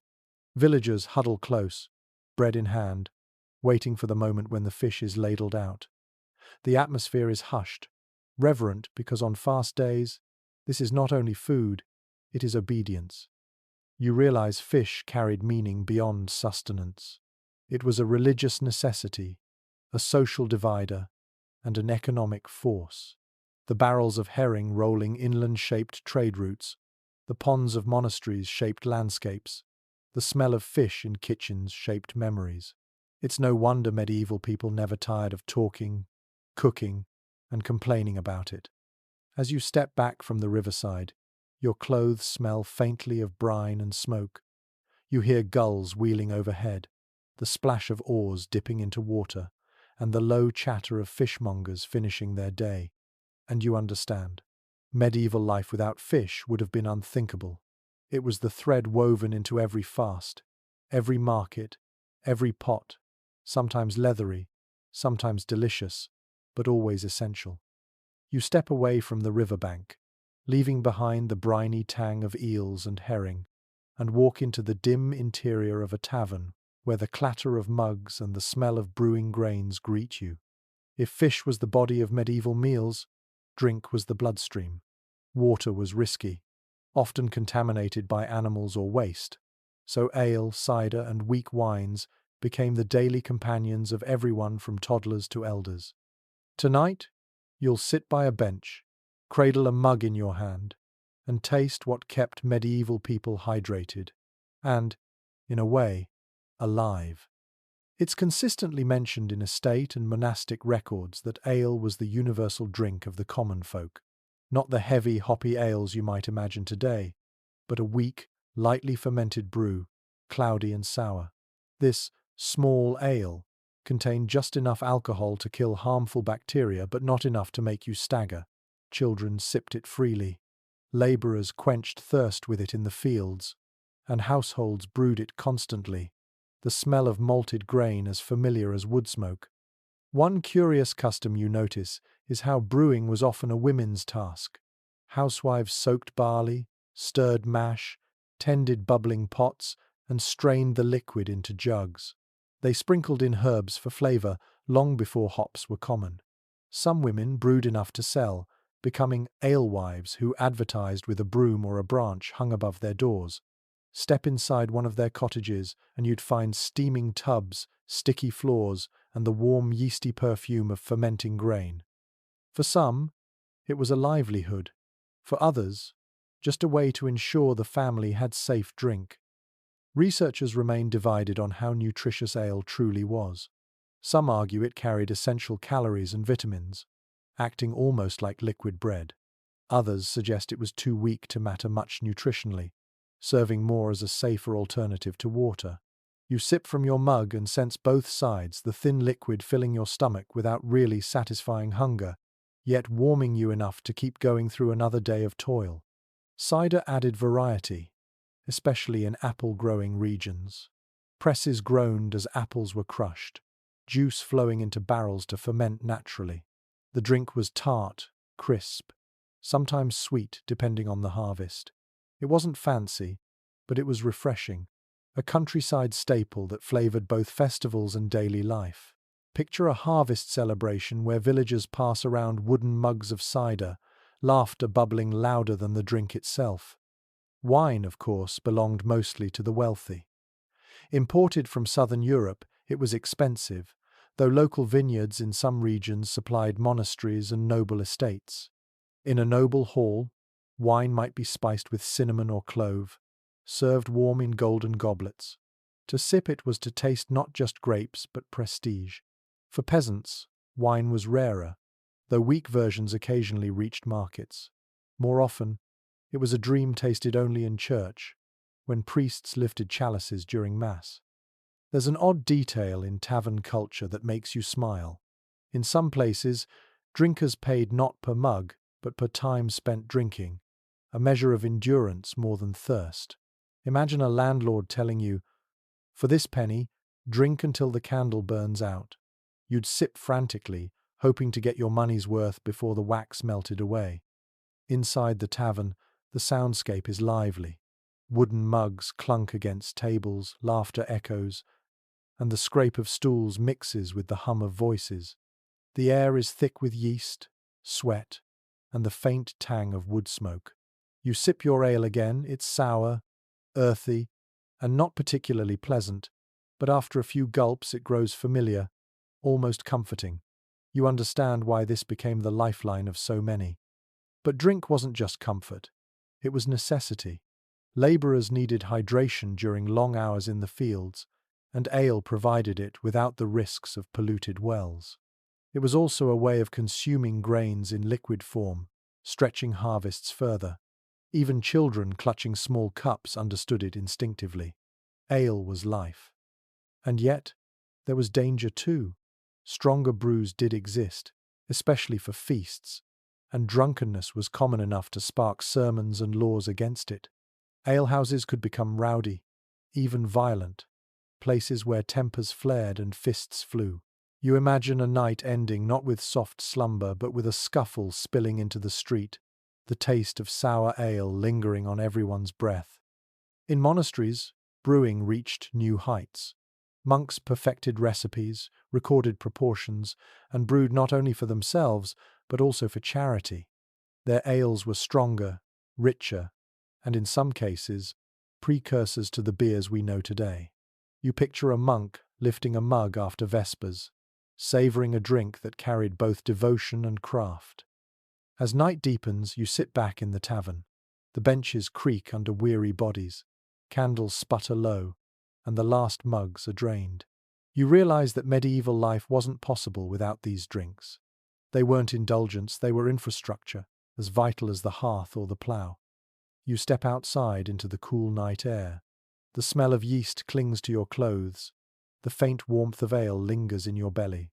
Stars gleam overhead, and the village around you is quieting.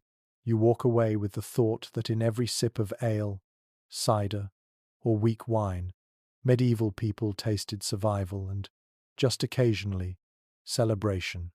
The tavern's laughter fades behind you, and soon you find yourself back in a village cottage, staring into the orange glow of a hearth. Here, the story isn't about feasts or alehouses or markets. It's about the hands that stirred the pot, the bodies bent over the fire, the daily burden carried mostly by women. Tonight, you crouch low, watching a mother cook, her face lit by firelight, and you realize just how much medieval kitchens depended on the labor of wives and daughters. It is reliably noted in manorial and household records that cooking fell primarily to women.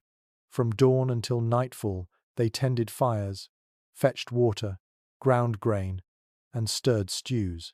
Unlike noble kitchens filled with male professional cooks, the ordinary hearth was a woman's domain. You watch as she kneels on the hard earth, one hand gripping a soot-blackened spoon, the other cradling a baby who fusses at her hip. Dinner, childcare, and survival all happen in the same breath. One strikingly human detail is how dangerous this work was. With fires burning openly, pots suspended on chains, and cauldrons bubbling, burns were inevitable. Accounts of women scarred by boiling water or flames remind us that cooking wasn't gentle, it was perilous.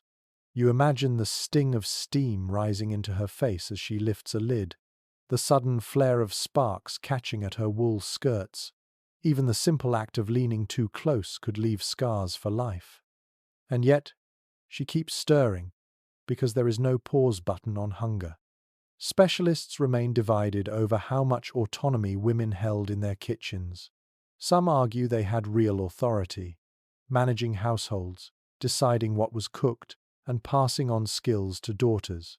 Others emphasize the lack of choice, pointing out that women cooked whatever was available, not what they desired. You watch the woman ladle out thin pottage, and you can sense both truths: control in technique, constraint in ingredients. She masters the tools, but she cannot conjure food from thin air. A curious glimpse of medieval humour survives in poems and plays that poke fun at alewives and housewives at the hearth. Jokes about burned stews, watered ale, or scolding wives circulated widely. It tells you something. The centrality of women in kitchens was so obvious it became material for laughter, even satire. But behind the jest lies truth their work kept households alive. You glance around the cottage and see other women's traces. Herbs are tied in bundles, drying from rafters. Linen cloths, washed and laid out, serve as makeshift strainers. A girl, barely 10, kneels to grind barley with a stone quern, her hands already raw. Cooking was never solitary. It was a web of female labour stretching across generations. The sounds here are rhythmic and relentless. The scrape of spoons against iron, the thud of pestles crushing garlic, the crackle of logs, the soft hum of a lullaby sung while chopping leeks. To you it feels almost musical, though for the women who lived it, it was probably monotony. Still, in the repetition lies a kind of dignity, each stir, each grind, each cut keeping the family tethered to life. You notice the strain etched in the cook's body. Her back is bent, her fingers cracked, her hair streaked with soot. And yet, there's also resilience. She improvises constantly. If onions are missing, she uses leeks. If bread is stale, she softens it in broth. Medieval cooking was less about recipes and more about resourcefulness, a constant game of substitution. Watching her, you understand why so many traditional dishes still celebrate thrift. One more peculiar detail: women's role at the hearth gave them knowledge not only of cooking but of healing. The same hands that stirred stew brewed herbal teas for fevers, poultices for burns, and tonics for childbirth. The kitchen was a pharmacy as much as a pantry. You imagine her leaning over a pot, not with cabbage this time, but with sage and honey, whispering to her child that it will ease the cough. And when famine struck, the pressure deepened. Mothers stretched meals further, boiling bread into soup, grinding weeds into flour, and sometimes going hungry themselves to ensure their children ate. Chroniclers note women fainting in fields from hunger because they had given up their portions. You picture her slipping her spoon into her child's bowl instead of her own, smiling faintly as if she isn't hungry at all. Yet, despite the hardship, moments of joy flickered. On feast days, the same hands that stirred cabbage stew sculpted dough into little pastries, baked pies with herbs and cheese, or drizzled honey over fritters. In those moments, the kitchen was not only drudgery, it was celebration, love, even art. As the fire dims, the woman wipes her brow with her sleeve. Her family gathers around, bowls in hand. She ladles the stew, one portion after another, her own serving the smallest of all. You notice how no one thanks her aloud. The thanks is silent, hidden in full bellies and quiet nights. But you sense it anyway. Without her there would be no meal, no hearth, no survival. You step back into the cool night air, the smell of smoke and herbs clinging to your clothes. And as you glance at the stars, you realize that medieval cooking wasn't just about ingredients or tools. It was about the bodies bent over fires, the women who endured burns and exhaustion to turn scraps into sustenance. Their names may be forgotten, but their labor is written in every bite of bread, every sip of broth, every life carried into the next dawn.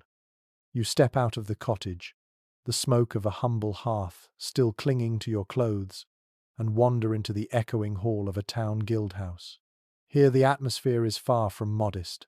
Long tables stretch into the shadows, tapestries hang heavy on the walls, and the smell is richer, spicier, more deliberate. Tonight, you witness another side of medieval cooking, the professional guild cooks who fed not families but institutions, hosting civic banquets and ceremonies where food became a declaration of power and order. It is well preserved in municipal records that guilds, whether of merchants, weavers, or goldsmiths, held regular feasts to mark anniversaries, elect leaders, or honor patrons. These occasions demanded scale and precision, and so they hired professional cooks, men trained in the art of managing large kitchens. Unlike the women at the village hearth, these cooks were artisans of food, their names sometimes recorded alongside tailors and masons as respected craftsmen. The guild feast was their stage. One of the most remarkable details is how regulated these meals could be. In some cities, ordinances spelled out how much each guest was to receive. So many ounces of beef, so many loaves of bread, so much ale per head. The cooks became logisticians, ensuring fairness while still dazzling with presentation. Imagine standing in a smoky hall, hearing the measured clatter of knives as exact portions are carved, and realizing you are eating in a world where food is not only pleasure, but also contract. And then comes a delightful oddity. Some guild cooks were known for extravagant showpieces. Accounts describe jellies molded into the shapes of heraldic beasts, pies topped with intricate pastry crests, even fountains of wine flowing into silver cups. These were not everyday meals. They were edible emblems of civic pride. You picture a hall full of weary cloth merchants cheering as a pastry shaped like a lion is carried in, both dessert and mascot in one.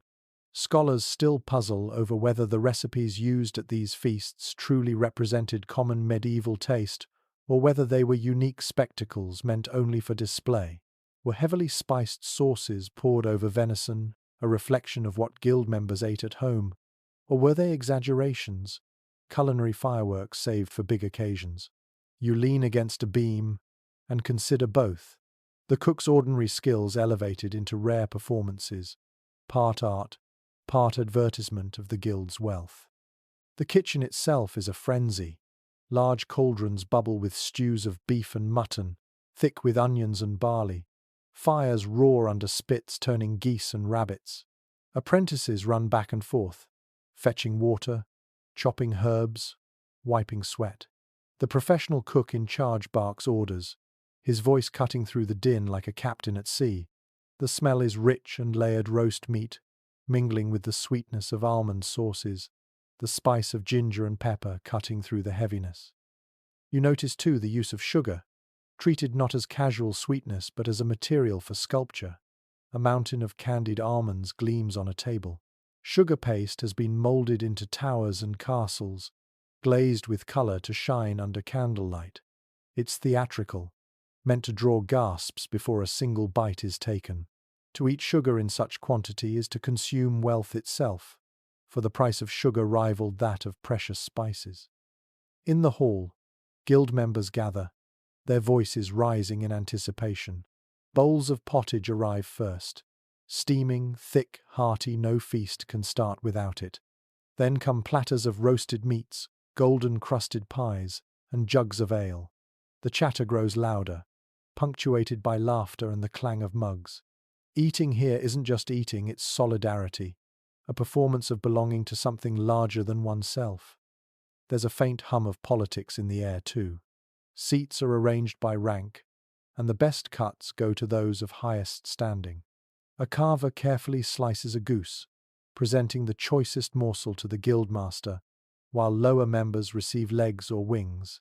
Every bite reminds diners of their place in the civic hierarchy. You watch this silent choreography and realize that food itself was a language of order. A curious aside, not every guild feast ended in harmony. Records hint at drunken brawls, disputes over portions, even lawsuits against cooks accused of shortchanging their employers. Imagine a hall that began with music and ended with spilled ale, broken benches, and the cook dragged before city magistrates. Food bound people together, but it also tested their patience and pride. Still, the spectacle mattered. A guild that could throw a lavish feast declared its success to the town at large. Merchants who dined well at these events carried the memory into their business. Their loyalty strengthened. Cooking here was both craft and propaganda, every roast goose a feather in the guild's civic cap. As the feast winds down, the hall echoes with the last laughter, the shuffle of feet, the clink of empty jugs. Servants clear scraps into baskets, dogs dart in to lick bones, and the fire burns lower. You linger, smelling the last wafts of spiced wine and roasted meat, and you realize the guild cook has done his work. He hasn't just fed bellies, he's nourished identity, bound men together in fellowship, and staged a performance of power disguised as supper. Stepping into the night, you hear the faint strains of music still drifting from the hall. The stars glitter above, cool against the smoky warmth clinging to your skin, and you carry with you the sense that medieval cooking wasn't only about hunger, it was about belonging, order, spectacle, and pride. You leave the guild hall with its echo of laughter and spilled ale, and wander back toward the town square. The air here is different, sharper, greasier, alive with the scent of hot food cooked in the open. It isn't a noble feast or a housewife's stew, this is street food, the kind that beckons from crowded alleys and smoky stalls. Tonight you find yourself amid hawkers selling pies, pancakes, and skewered meats, discovering how medieval towns fed their people on the go. Records from London, Paris, and other bustling cities confirm that cooked food was widely available on the streets. Travellers, labourers, and apprentices who lacked kitchens relied on vendors. Bakers sold pies filled with pork, beef, or even fish. Cooks set up booths to fry pancakes in animal fat. Brewers offered mugs of hot ale spiced with ginger or honey. It was a convenience long before fast food became a modern phrase.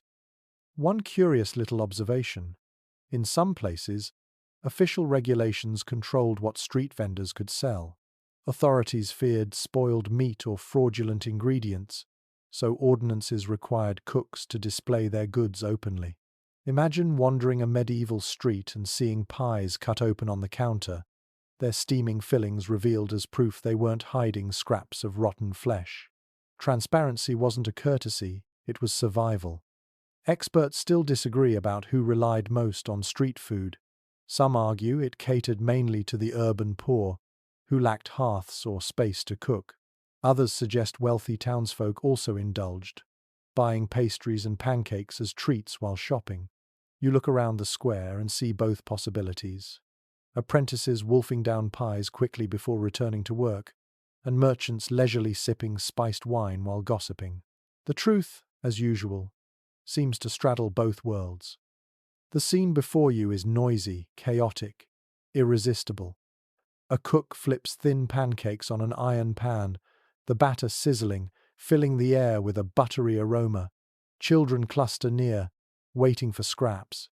Next to him, a woman ladles hot pea soup into wooden bowls, steam rising in white clouds. The smell of herbs, onions, and smoke mingles, creating an intoxicating perfume. A particularly odd delicacy draws your attention: pies shaped like coffins. No, not for the dead. The term coffin referred to the thick pastry crust encasing meat or fish. These crusts were sometimes nearly inedible, used more as containers than food, but the fillings were rich and savory.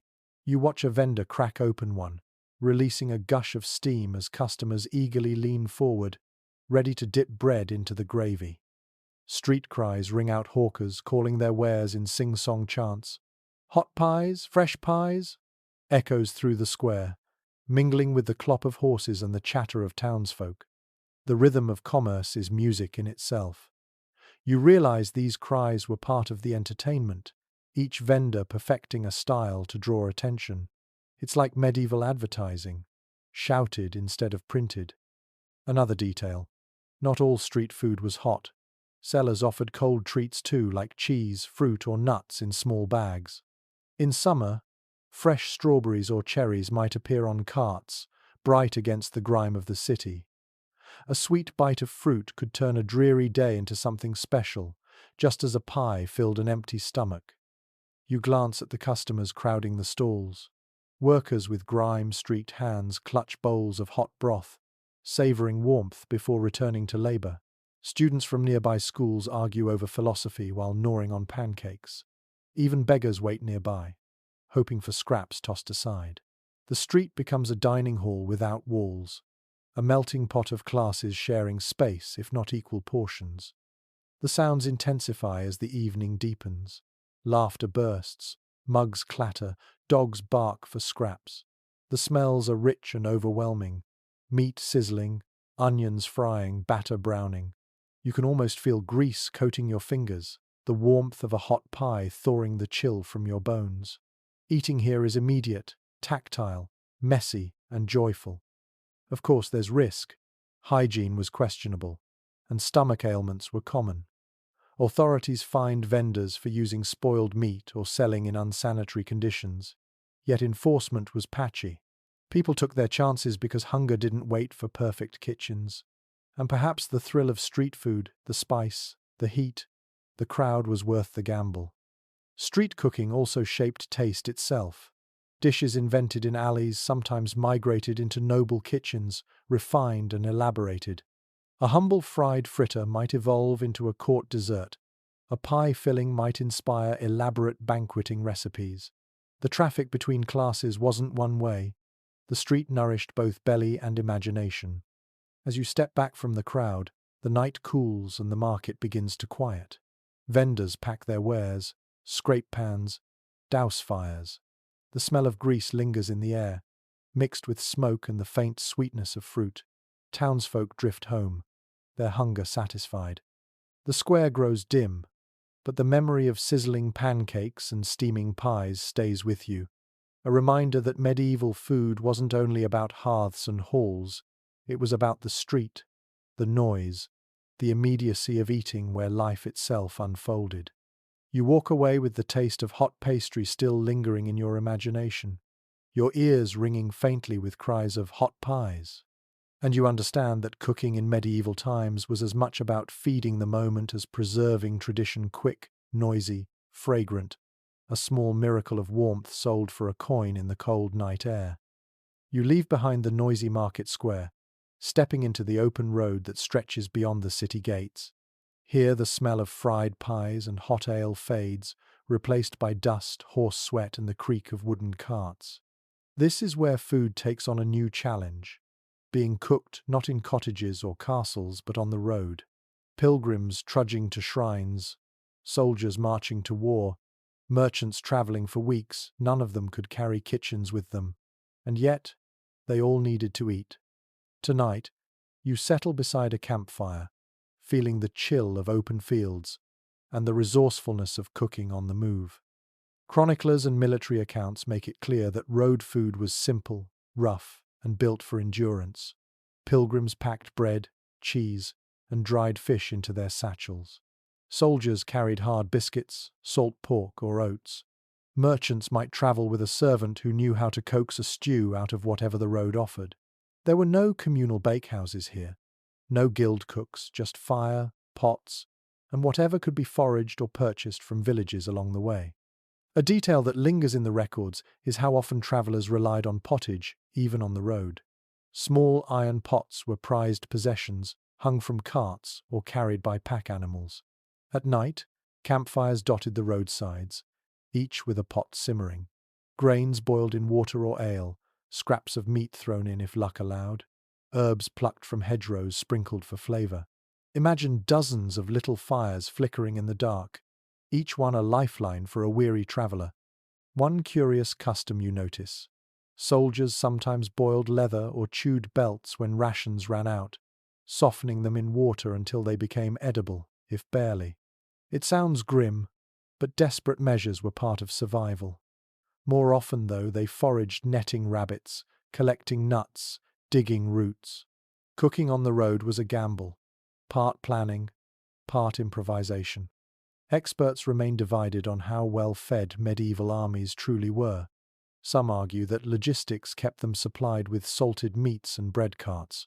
Others believe hunger and foraging were constant companions, with soldiers perpetually undernourished. You sit beside a fire and taste both possibilities, one pot full and steaming, another nearly empty but still shared among comrades.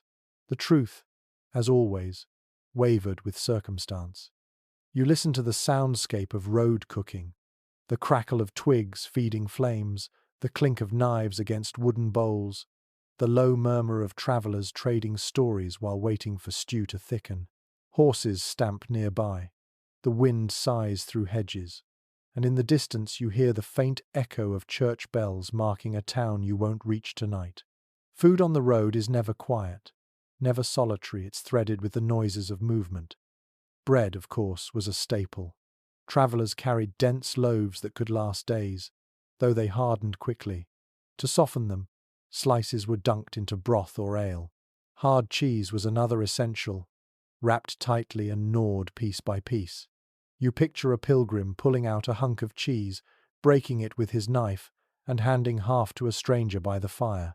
These small exchanges of food turned the road into a place of fellowship. A quirky roadside treat sometimes appeared in taverns and inns, pancakes fried quickly in shallow pans, sold to travellers for a coin. Unlike the bustling street food of towns, these were simpler, quieter affairs. An innkeeper's wife flipping batter on the hearth, handing hot cakes to weary men who ate them standing before moving on. That smell, warm, slightly sweet, comforting, must have been irresistible after days of stale bread. Cooking on the road also had its rituals. Pilgrims often carried scallop shells, not only as badges of devotion but as makeshift spoons and bowls. Imagine sipping broth from a seashell under the stars. The line between sacred and practical blurred in the simplest gesture. There's an odd note about military camps. Large cauldrons sometimes fed entire companies, stews bulked out with whatever could be seized or requisitioned. Bones, barley, cabbage, even turnip tops went in, bubbling together into a communal meal. Soldiers grumbled about monotony, but the rhythm of ladling out stew to hundreds of men gave armies a kind of cohesion. You sense how food, however plain, became a form of discipline. And of course the road was dangerous.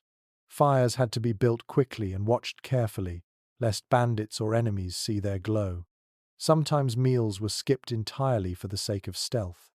Other times a sudden raid meant pots were overturned, food wasted, and soldiers went hungry until the next village could be reached. Cooking on the road was never guaranteed, it was a fragile hope in a world of uncertainty. As you sit by the fire, you inhale the smell of oats thickening in the pot, hear the hiss of fat dripping into flames, and feel the heat against your palms. The stew isn't rich, but it's hot, and that matters most after miles of cold marching. You dip bread into the bowl, chew slowly, and let your body ease. Around you, voices fade into the night, travellers curl under cloaks, and only the fire continues its soft crackle. When dawn comes, the pots are scraped clean, fires stamped out, and the road calls again. Cooking on the move is fleeting here one night, gone the next, but it leaves behind its comfort, however brief.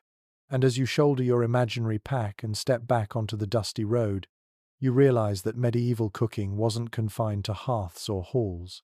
It burned at the roadside too, glowing in the dark, warming bodies and spirits long enough to keep moving forward. You leave the dusty roadside fires behind and follow the sound of creaking timbers and snapping sails. Before you stretches the deck of a medieval ship, its ropes taut, its planks slick with salt spray.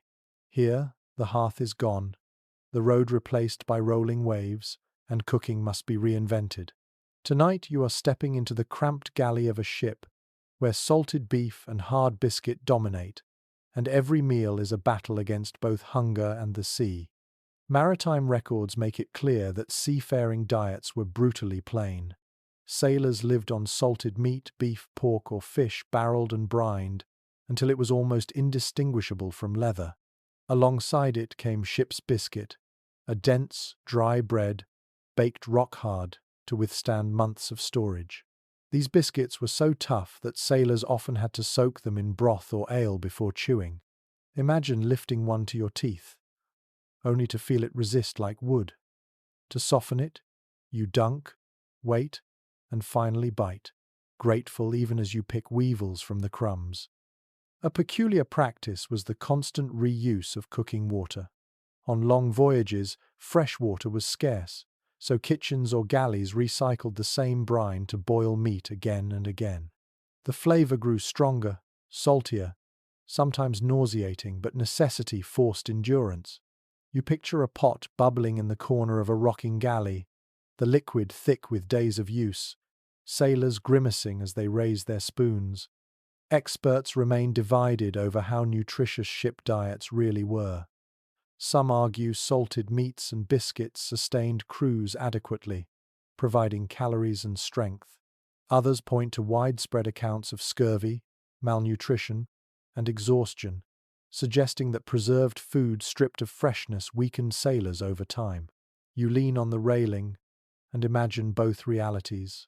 One voyage where men sing while chewing biscuit, another where swollen gums and aching joints mark every bite. The galley itself is tiny, squeezed into a corner of the ship. Fires at sea were dangerous, so cooking was done in iron boxes filled with sand, the flames controlled tightly. Smoke curled low, pressed down by the wind. The smell is heavy. Boiled beef, damp wood, wet rope, and always salt. Endless salt. A cook stirs a pot, bracing himself as the deck lurches. Every movement is a negotiation with the sea. Another oddity you can't help but notice is the use of ale or wine instead of water. Barrels of liquid took up precious space, but they were safer than stagnant water. Sailors drank weak ale daily, just enough to slake thirst. Stronger drink, like brandy, was saved for storms or celebrations, warming frozen bodies. You picture mugs passed around after a safe landfall, the taste of ale sweeter than gold in that moment. And then there were the small luxuries. Cheese, onions, and dried beans sometimes appeared in rations, breaking monotony. Sailors caught fish when they could, hauling them from nets over the side, their scales glittering in the sunlight. A sudden catch meant a feast, the galley alive with sizzling fat, laughter louder than the waves. For one night, the sea felt generous. Still, most days were monotonous. Biscuit, salt meat, a ladle of broth. The rhythm was as steady as the waves. You hear the clatter of wooden bowls, the muttered complaints, the occasional joke at the expense of the cook. Food bound the crew together, not in joy but in shared endurance. Curiously, rank mattered even here. Officers sometimes ate better, their meals seasoned with spices or sweetened with sugar. Sailors glanced enviously as their captains dined on slightly softer bread or fresher meat. Even on the open sea, hierarchy sat at the table. The sounds around you sharpen, the creak of rigging, the slap of sails, the crash of waves against the hull. Below deck, spoons scrape against bowls, mugs clink against teeth. A sailor hums a tune, trying to drown out the endless taste of salt. The smell of brine clings to everything, clothes, skin, food. You feel it in your own nose, sharp and relentless. There's a darker note too. Rations often spoiled. Meat went rancid, biscuit moulded. Sailors cut away the worst parts, held their noses, and ate anyway. Hunger rarely gave the luxury of refusal. Some diaries describe maggoty biscuits eaten in the dark so men didn't have to see what wriggled in their food. You shudder, but also marvel at the stubbornness it took to chew, swallow, and live another day. And yet, in the middle of that bleakness, camaraderie grew. Meals on deck meant shared hardship, laughter forced through grim bites. Stories were swapped, songs sung, And for a brief time, the monotony of the sea was broken by human warmth. A pot of stew, thin, salty, unappealing, still gathered men together. As you step back up to the deck, the wind slaps your face and the horizon stretches endlessly. The ship rocks, the sails groan, and the memory of biscuit and broth lingers in your mouth. You realize cooking at sea wasn't about pleasure. It was about endurance, discipline, survival against waves that cared nothing for hunger. And still, with every chew of a tough biscuit or sip of briny stew, sailors carried their world forward toward ports unknown, toward battles, toward home. Food here was the thin rope between despair and determination, stretched taut, but never quite breaking. The salty tang of the galley still clings to your nostrils as you step ashore, but your path doesn't take you back to cozy hearths or bustling markets. Tonight you're drawn to the darker side of medieval kitchens, the hazards that lurked wherever fire, boiling water, and iron tools gathered. In an age before fireproof bricks, oven mitts, or even the concept of workplace safety, cooking wasn't just exhausting labor, it was perilous. And the scars of those dangers etched themselves into the bodies and memories of those who cooked. Household accounts and manorial court records make it abundantly clear. Fire was the ever-present threat. With open hearths at the center of homes, sparks leapt freely from crackling logs. Thatched roofs above caught embers like tinder, and countless villages recorded entire rows of houses lost to accidental kitchen blazes. Imagine sitting at supper when a stray spark ignites a bundle of straw stored too close, flames racing faster than buckets could douse them. Cooking could transform a meal into catastrophe in a matter of heartbeats.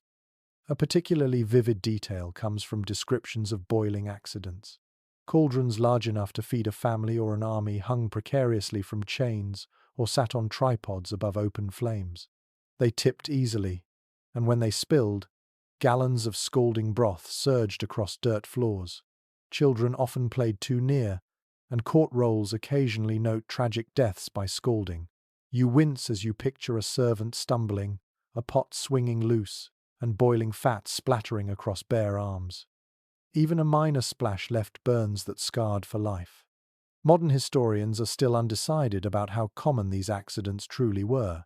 Some argue that villagers, raised around fire from birth, became adept at managing risk and suffered fewer mishaps than we imagine. Others insist the prevalence of scars, burns, and records of household fires prove danger was constant.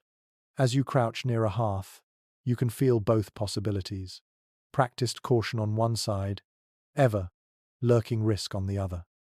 Oddly enough, some kitchens had their own primitive safety measures. Wealthier households installed hearth screens of wood or leather to block sparks. Cooks wrapped cloths around their hands to lift hot irons, the ancestor of our oven mitts. And yet, despite these small efforts, danger was never far away. Even the tools themselves carried risk. Sharp knives slipped, heavy pans toppled, spits jabbed when turned too carelessly. The kitchen was less a cozy nook and more a battlefield disguised as home. The soundscape of hazards fills your ears. Sparks hiss as they strike damp wood. Logs shift suddenly, sending showers of embers into the air. Pots groan as they boil too violently, their lids rattling. The clink of knives meets the sharp yelp of a finger nicked mid-chop. In the background, children cry. Dogs bark. Voices shout warnings. A medieval kitchen sounded alive not just with food, but with peril. And there were more insidious dangers too. Inhaling smoke day after day led to chronic coughs, watery eyes, lungs blackened long before old age. Women, especially, bore this burden, their bodies marked not only by burns but by the toll of constant smoke. To sit in a kitchen was to live inside a fog, day and night. Imagine breathing so shallowly you feel dizzy, but still stirring the pot because the family needed supper. One curious anecdote lingers in guild records. In some cities, bakers were forbidden from living above their ovens, the fear of fire too great. Yet many ignored the rule, unwilling to leave their livelihoods unattended. You imagine drifting to sleep above a glowing oven, knowing any stray spark might end your home by morning. Danger was accepted, not eliminated. Children, too, bore risks. They fetched water from wells, toted wood to fires, and sometimes acted as turnspit boys crouched too close to flames. Their small bodies were especially vulnerable to burns and smoke, but necessity left no alternative. Every pair of hands, however small, had to help, even if blistered in the process.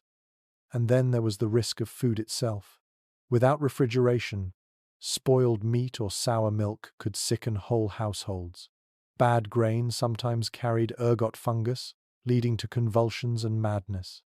While medieval people didn't understand microbes, they knew the stomach pains, the fevers, the deaths that followed poor food. Cooking was both shield and hazard. It made food safer, but not always safe enough. The irony is striking. The same fire that symbolized warmth and life also stalked families with danger. Every meal was cooked on a knife, edge between nourishment and disaster. Yet people persevered, generation after generation, accepting burns and scars as part of the bargain of survival. As you step back from the hearth, you run a hand over a blackened beam scarred by an old blaze. The kitchen smells of smoke, fat, and faintly of charred wood that tells stories of past accidents. You exhale, realizing that medieval cooking wasn't romantic candlelight and rustic charm. It was risk taken daily, risk endured silently, woven into every spoonful of stew. The night outside feels cooler after the heat and hazard. Stars shine above roofs, still bearing soot stains from old fires. And you walk on, carrying the knowledge that every bite of bread, every sip of broth in the Middle Ages was earned not only with labor, but with risk, the peril of flame, smoke, blade, and chance. You step away from the blackened beams of fire-scarred kitchens and follow the sound of scraping pots and splashing water. The smell of smoke still lingers, but now it mingles with the acrid tang of grease and the sour scent of leftover broth.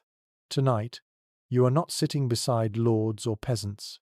You are crouched low with the servants, the lowest of the low, those who bore the filth of medieval kitchens on their shoulders. These are the scullions and kitchen drudges, and their lives reveal the back-breaking underside of every meal. Manorial rolls and household records mention them often in passing. Boys or girls, sometimes as young as 8, tasked with the worst jobs. They hauled buckets of water, scrubbed greasy pots, plucked poultry until their hands blistered, and scoured rush-covered floors blackened with spilled fat. While noble guests admired golden pies upstairs, these servants worked knee-deep in grime below. If cooks were artisans, drudges were invisible shadows, necessary but rarely remembered. One grimly fascinating detail is the sheer volume of cleaning they faced. After a single noble feast, dozens of trenchers, those thick bread plates, had to be cleared, dried, and sometimes fed to dogs or beggars. Great cauldrons, blackened with soot and crusted with porridge, needed scraping with sand or rushes. Knives and spits, dripping with grease, were polished until they gleamed again. Imagine scrubbing iron with freezing water in midwinter, your fingers raw, only to have the same pot blackened again the next day. Researchers remain divided on whether these lowest servants were paid at all. Some suggest they earned a pittance in coin or leftover food. Others argue they were simply maintained, given a bed of straw in a corner and scraps from the table. Either way, their lives revolved around endless toil. You watch a boy heaving a cauldron almost too big for him, his arms trembling, and realize his contribution won't be remembered, though without him no meal could be served. A curious custom sometimes gave these drudges a bitter kind of reward. Leftover ale dregs, sour and flat, were poured into wooden cups for them. Crusts of white bread, too stale for noble mouths, became their supper. The scraps fed to servants were often better than a peasant's normal diet, yet the inequality was stark. Servants ate only after their masters, and often cold. You picture them huddled in corners, gnawing bones while laughter echoed above. The soundscape here is different from feast halls. You hear the clatter of pots tossed into troughs, the slosh of water, the scrape of sand against metal. Voices are low, weary, punctuated by sighs. Occasionally there's a sharp bark of orders from the cook, reminding the drudges of their place. The air is thick with steam and grease, clinging to skin and clothes so deeply that no washing could truly remove it. There's danger here too. Heavy spits dropped on bare toes, knives slipped in small hands, boiling broth splashed onto arms. Scullions were expendable in the eyes of employers. Another child could always be hired. And yet, for some, this work was a first rung on the ladder. A boy who scrubbed pots might someday learn to chop herbs, then stir a stew, perhaps even rise to be a cook's assistant. For most, though, the drudgery was permanent, a life of grease, burns, and exhaustion. One odd little note appears in satirical poems. Scullions were mocked for their smell. Kitchen boys, some verses sneered, reek of onions and smoke. The insult reveals a truth: kitchen labour left its mark on the body itself. Smells clung to hair and skin, grime embedded in nails. Even walking through a market, their identity was betrayed by scent. To be a scullion was to carry your work with you always, whether you wanted to or not. And yet, there was resilience here. Servants joked among themselves, swapping scraps of song while they worked. They carved messages into the wood of benches, left their initials on walls, small acts of defiance against invisibility. They stole mouthfuls of food when they could, laughing quietly as though sharing a secret victory. Even in drudgery, they found ways to be human. As you stand in the steam-filled scullery, you watch a girl scrub a pan until her fingers bleed. She pauses, blows on her hands, and then picks up the rag again. Around her, the others keep working, heads bent, shoulders hunched. They don't expect gratitude or comfort. Their reward is survival, a place by the fire's edge, and the hope of a meal when the masters are done. You step back into the cool night, the echo of scraping and sighing still in your ears. Above, noble halls still feast, gardens still grow, markets still bustle.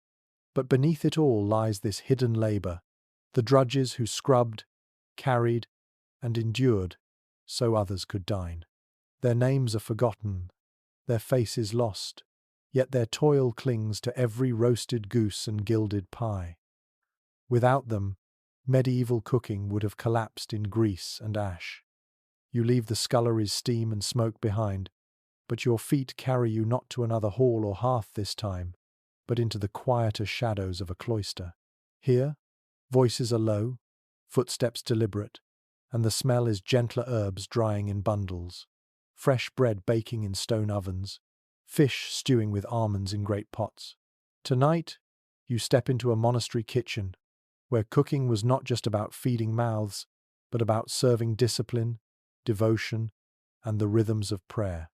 Monastic records, particularly those from Benedictine and Cistercian houses, show just how central food was to the life of monks. Their days were measured by bells, prayer at dawn, labour at midday, reflection at dusk, and in between meals punctuated the silence. Unlike noble feasts, which shouted their wealth in spices and sugar, monastic meals whispered humility. Bread, vegetables, beans, fish, and ale made up their staples, with meat restricted except for the sick.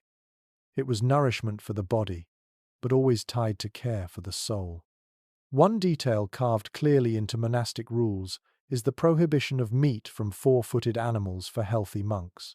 This didn't mean they were starved. Fish, poultry, eggs, and dairy were still allowed, but it shaped their diet into something distinct. You imagine sitting in a refectory, hearing only the scrape of wooden spoons and the faint drone of a monk, reading aloud from scripture while others eat in silence. For monks, food was never detached from learning and discipline. And yet, a curious contradiction runs through the history of these kitchens. Archaeological digs at monasteries often uncover bones of pigs, cattle, and sheep, evidence that meat was eaten more than the rules suggest. Some scholars believe loopholes were exploited. Kitchens located in infirmaries, where meat was technically allowed for the sick, ended up feeding whole communities. You can almost see a monk shrugging, sliding a platter of beef across a table, murmuring that perhaps everyone here was feeling a little unwell today. Historians remain divided on how austere monastic food truly was. Some point to lavish accounts of banquets in wealthy abbeys, with spiced fish, almond sauces, and even imported wines. Others insist that the ideal of simplicity endured, with monks genuinely living on beans, bread, and garden greens. As you walk through the cloister kitchen, you sense the tension between the rule and reality, between asceticism and the human craving for taste. The sounds here are calmer than in noble kitchens, but no less busy. A brother pounds herbs in a mortar, the rhythmic thud echoing like a chant. Another stirs a pot of pea pottage, steam curling into sunlight, slanting through narrow windows. A third ladles ale into pitchers, the liquid splashing quietly. There is chatter, but hushed, mindful of the silence expected at mealtimes. The air is warm with bread baking in ovens, brown loaves shaped neatly, set in rows like obedient monks themselves.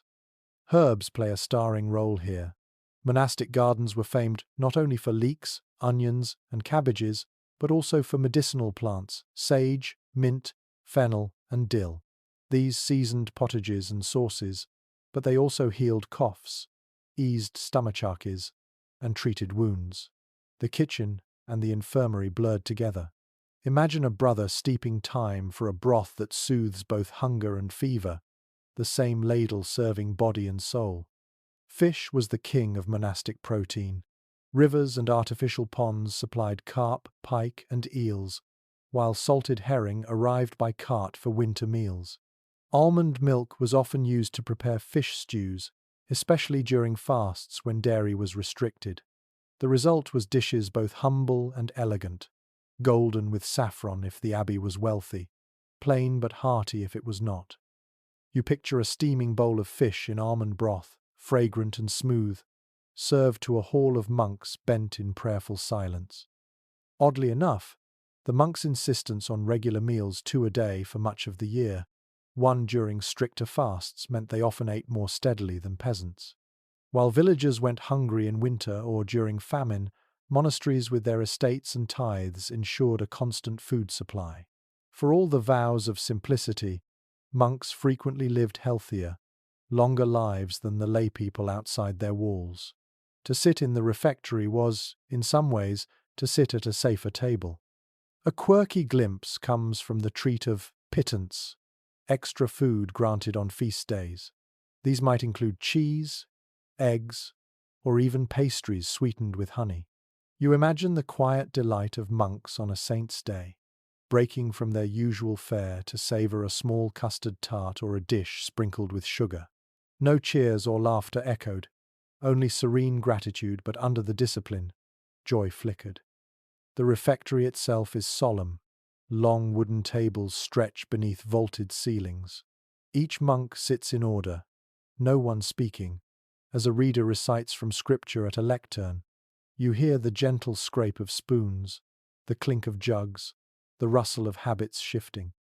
The silence transforms eating into meditation. Every bite is deliberate, every sip a reminder of humility. For you, it feels otherworldly food as prayer, not performance. And yet, contradictions persist. Chronicles describe abbots who dined privately on richer fare, or abbeys accused of indulgence that rivaled noble courts. Food reflected power even within walls dedicated to God. The balance between ascetic ideal and human appetite wavered constantly, and kitchens became places where that tension simmered as visibly as the pots. As dusk falls, you walk through the cloister garden one last time. The smell of herbs lingers, mingling with bread and fish. The bells toll compline, the last prayer of the day, and the brothers move in silence to their cells. Behind them, the kitchen fire glows low, its pots washed, its ovens cooling. The rhythm will begin again tomorrow, steady as the prayers, humble as the bread. You step out under the night sky, carrying with you the image of monks spooning pottage in silence, their meals tied not to indulgence but to discipline. In their kitchens, food was never just sustenance, it was devotion measured in ladles, fasting and feasting woven seamlessly into the divine order. The monastery bells fade behind you as your feet crunch along a country road lined with hedgerows. Ahead rises a timber-framed house with smoke curling from its chimney. This isn't a peasant's hut or a noble's hall, but something in between the home of a medieval merchant or prosperous farmer. Tonight, you step into a middling household, where cooking is more varied, more ambitious, and a little closer to the meals we'd recognize today. Manorial and city accounts confirm that these households enjoyed more than the bare minimum, but lacked the extravagance of castles. Their kitchens balanced practicality with aspiration. Bread was white when it could be afforded, meats appeared more often, and spices found their way into sauces in modest pinches rather than lavish handfuls.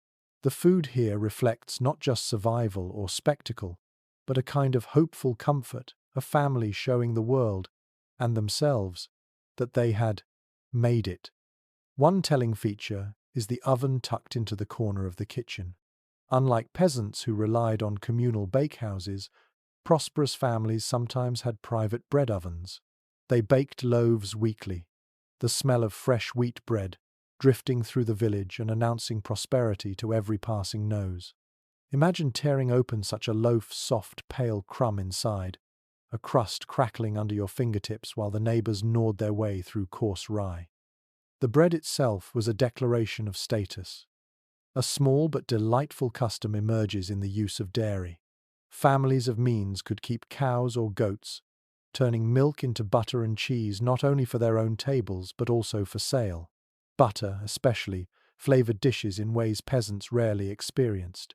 A pan hisses as butter melts, onions sizzling, transforming a humble stew into something richer.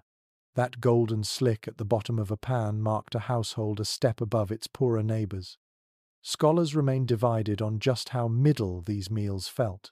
Some argue that middling families ate closer to peasants, with occasional luxuries. Others insist they lean toward noble habits, mimicking their betters with spice-laced sauces and multiple courses at feast times. You sit at their wooden table and sense the blend, a hearty cabbage soup, followed by a small roast hen sprinkled with pepper. Not extravagant, not meager, something balanced, striving upward. The kitchen is lively but not chaotic. A woman stirs a cauldron over the hearth while her daughter kneads dough on a floured board.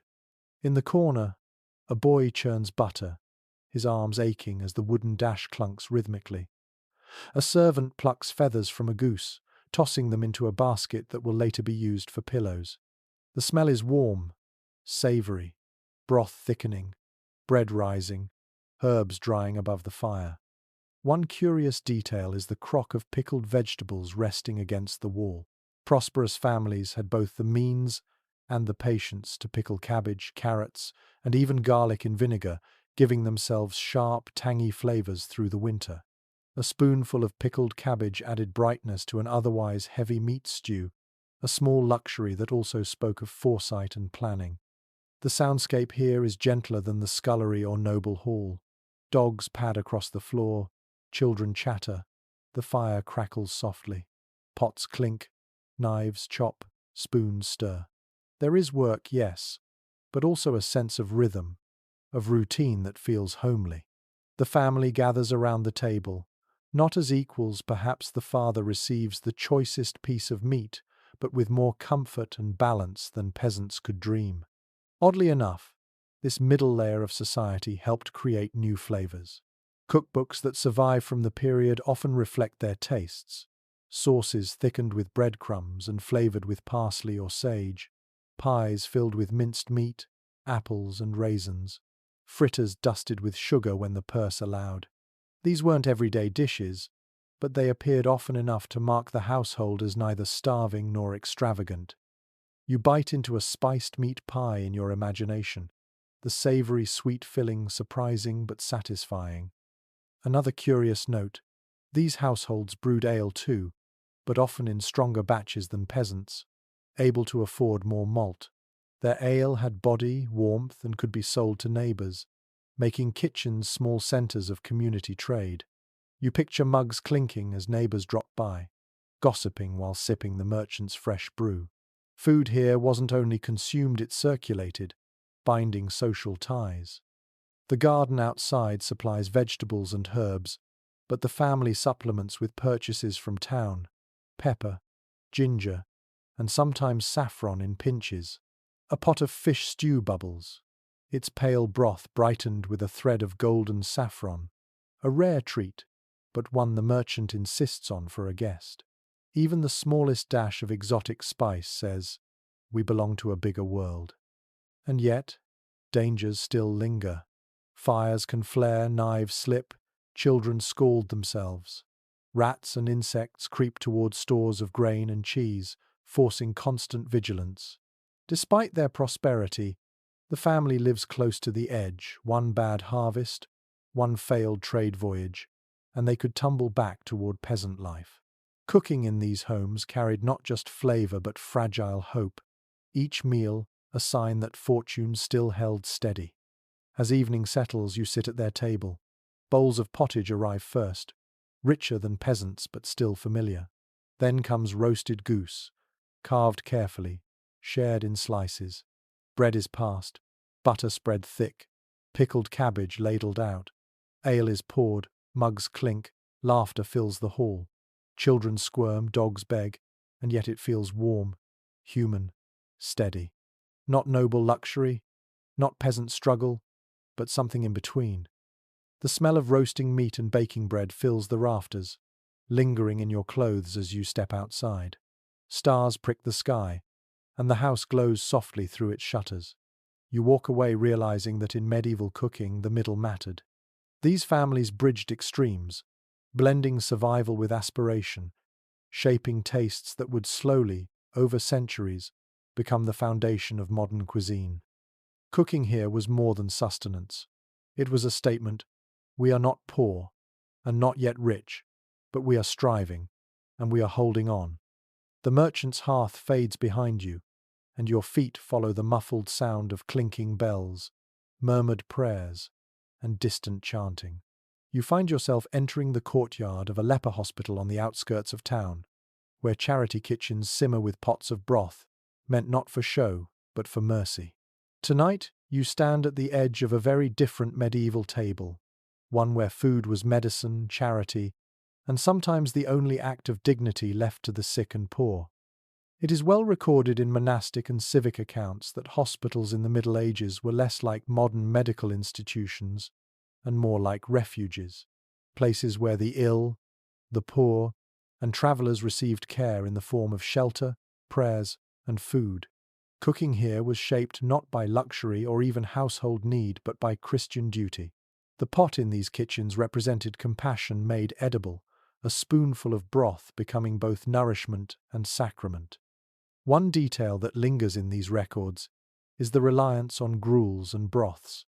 The sick could rarely handle heavy bread or salted meat, so kitchens specialized in thin porridges made from oats or barley, often enriched with herbs thought to have healing powers. Picture a bowl of steaming oat gruel, flavored with sage to soothe the stomach, fennel to calm coughs, or mint to ease digestion. Each sip wasn't only food, it was treatment. And yet, here comes a quietly intriguing twist. Some hospitals became known for preparing surprisingly good meals, funded by wealthy donors eager to display their piety. Chroniclers describe roast meats, fish, and even sweet custards served on feast days to patients. Imagine lying on a straw bed, feverish, and suddenly being handed a cup of spiced wine or a slice of custard tart. For a moment, illness felt less like punishment and more like participation in God's grace. Historians remain divided on how widespread this generosity truly was. Some argue that charity kitchens fed people regularly with decent food. Others believe such accounts reflect only rare occasions, with most patients subsisting on watery broth and stale bread. You stand in the smoky kitchen, hearing both possibilities: a pot of barley gruel bubbling endlessly, and beside it, a tray of honey cakes brought out on a saint's day. Mercy was inconsistent, but it existed.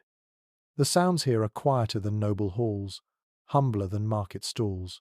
You hear the scrape of ladles against cauldrons, the soft coughs of patients waiting, the murmured prayers of nuns as they stir herbs into boiling water.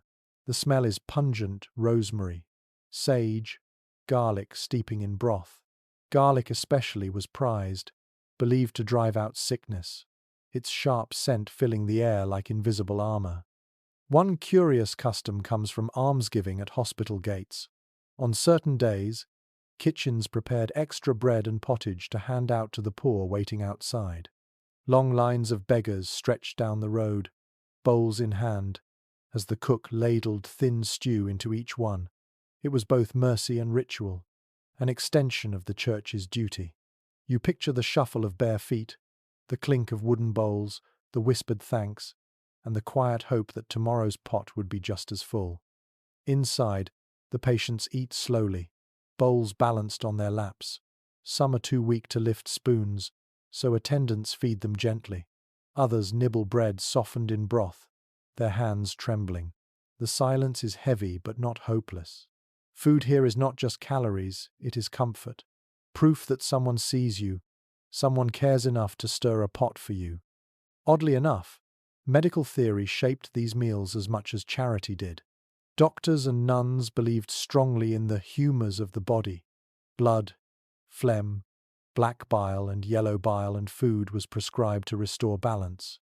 A patient with a fever might be given cooling lettuce broth, while someone weak from blood loss might be served red wine or spiced meat to warm the body. To modern ears it sounds strange, but in the medieval world, dinner was diagnosis. A peculiar tidbit from some hospital records notes the preparation of almond milk even for the sick. Almonds were costly, but their smooth, digestible quality made them ideal for invalids. Imagine sipping a bowl of warm almond broth, creamy and slightly sweet, while lying in a straw bed surrounded by murmured prayers. For those brief moments, life's hardships eased. The danger of fire and burns haunted these kitchens too, but here the cooks faced additional burdens. Patients vomited, spilled bowls, or demanded food at odd hours. The kitchen staff became caretakers as much as cooks. A nun might chop leeks with one hand while steadying a patient with the other. Compassion blurred into labour, and labour blurred into exhaustion. Yet there were moments of grace. Feast days transformed the refectory into a place of celebration, even for the sick. Porridge gave way to meat pies, thin ale to spiced wine, watery stews to honeyed custards. For a few hours, patients feasted like nobles, and the kitchen rang with laughter instead of coughs. You imagine the joy of biting into a sweet fritter after weeks of broth, the smile spreading across a tired face. And then, when the feast ended, life returned to simplicity: barley gruel, rye bread, thin ale.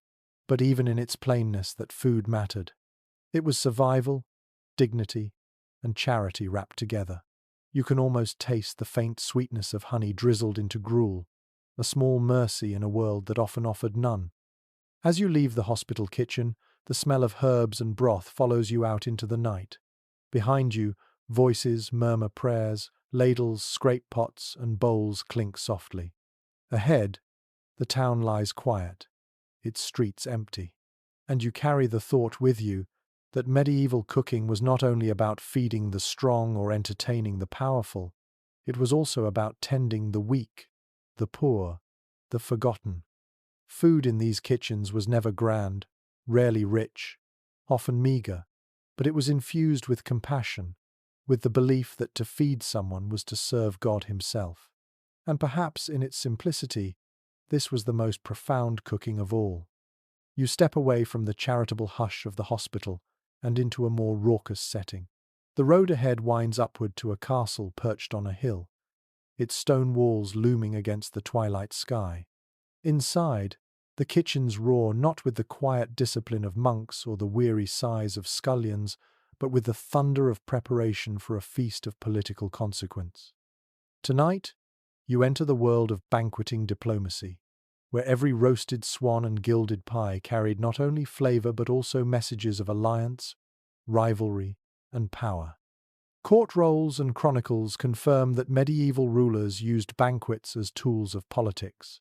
A king's feast was never merely about satisfying hunger. It was about dazzling visiting nobles, impressing foreign ambassadors, and binding vassals with the glue of shared abundance. The meal itself became a stage where alliances were negotiated between courses, and where the absence of a dish, or the placement of a guest, spoke louder than words. One fact that jumps from the records is the staggering scale of these events. At coronations or weddings, kitchens prepared hundreds of dishes, oxen roasted whole, fountains of wine flowing, custards and pies lining tables in glittering rows. You picture a hall lit with hundreds of candles, smoke curling in rafters, the air heavy with roasting meat, spices and perfume. The roar of voices and the clink of goblets is deafening. This is less a supper than a symphony of status. A strange but fascinating detail emerges in the practice of disguising food as something else. Known as subtleties, these dishes could be made to look like castles, saints, or heraldic beasts. A pie might conceal a whole bird that would fly out when cut. Sugar paste was sculpted into knights or angels, dyed with bright colours. Guests gasped, applauded, whispered in awe. It was edible theatre designed to impress and intimidate. You imagine the ripple through the crowd as a roasted peacock is served, feathers reattached, its body shimmering with gold leaf. Historians still debate whether these extravagant dishes were genuinely eaten or mostly admired. Some argue that subtleties were largely symbolic, carried in, displayed, and whisked away before being consumed. Others insist diners devoured them eagerly, both spectacle and substance. Standing at the back of the hall, you feel the tension. Do you bite into the sugar castle or leave it as a memory? Either way, the message is clear. Wealth and power can be cooked into visible form. The kitchen beneath this spectacle is a storm. Spits turn with venison, boar, and fowl. Cauldrons boil fish stews for those keeping to fasting rules. Ovens bake custards sweetened with sugar and spiced with cinnamon. Cooks shout orders. Apprentices run with trays. Dogs dart between legs scavenging scraps. The noise is relentless. The heat staggering. The smell is intoxicating. Roasted flesh, saffron, dyed sauces, honey-glazed pastries. You almost feel drunk on the aroma alone. Another curious custom. Place settings themselves were symbolic. Nobles received white bread trenchers, finer and softer, while lesser guests ate from darker loaves. The closer you sat to the high table, the better your food, the finer your cup, the more spiced your dish. Seating wasn't just comfort, it was a visible map of favour and power. Imagine the quiet envy of a knight served plain mutton while his lord dined on gilded swan.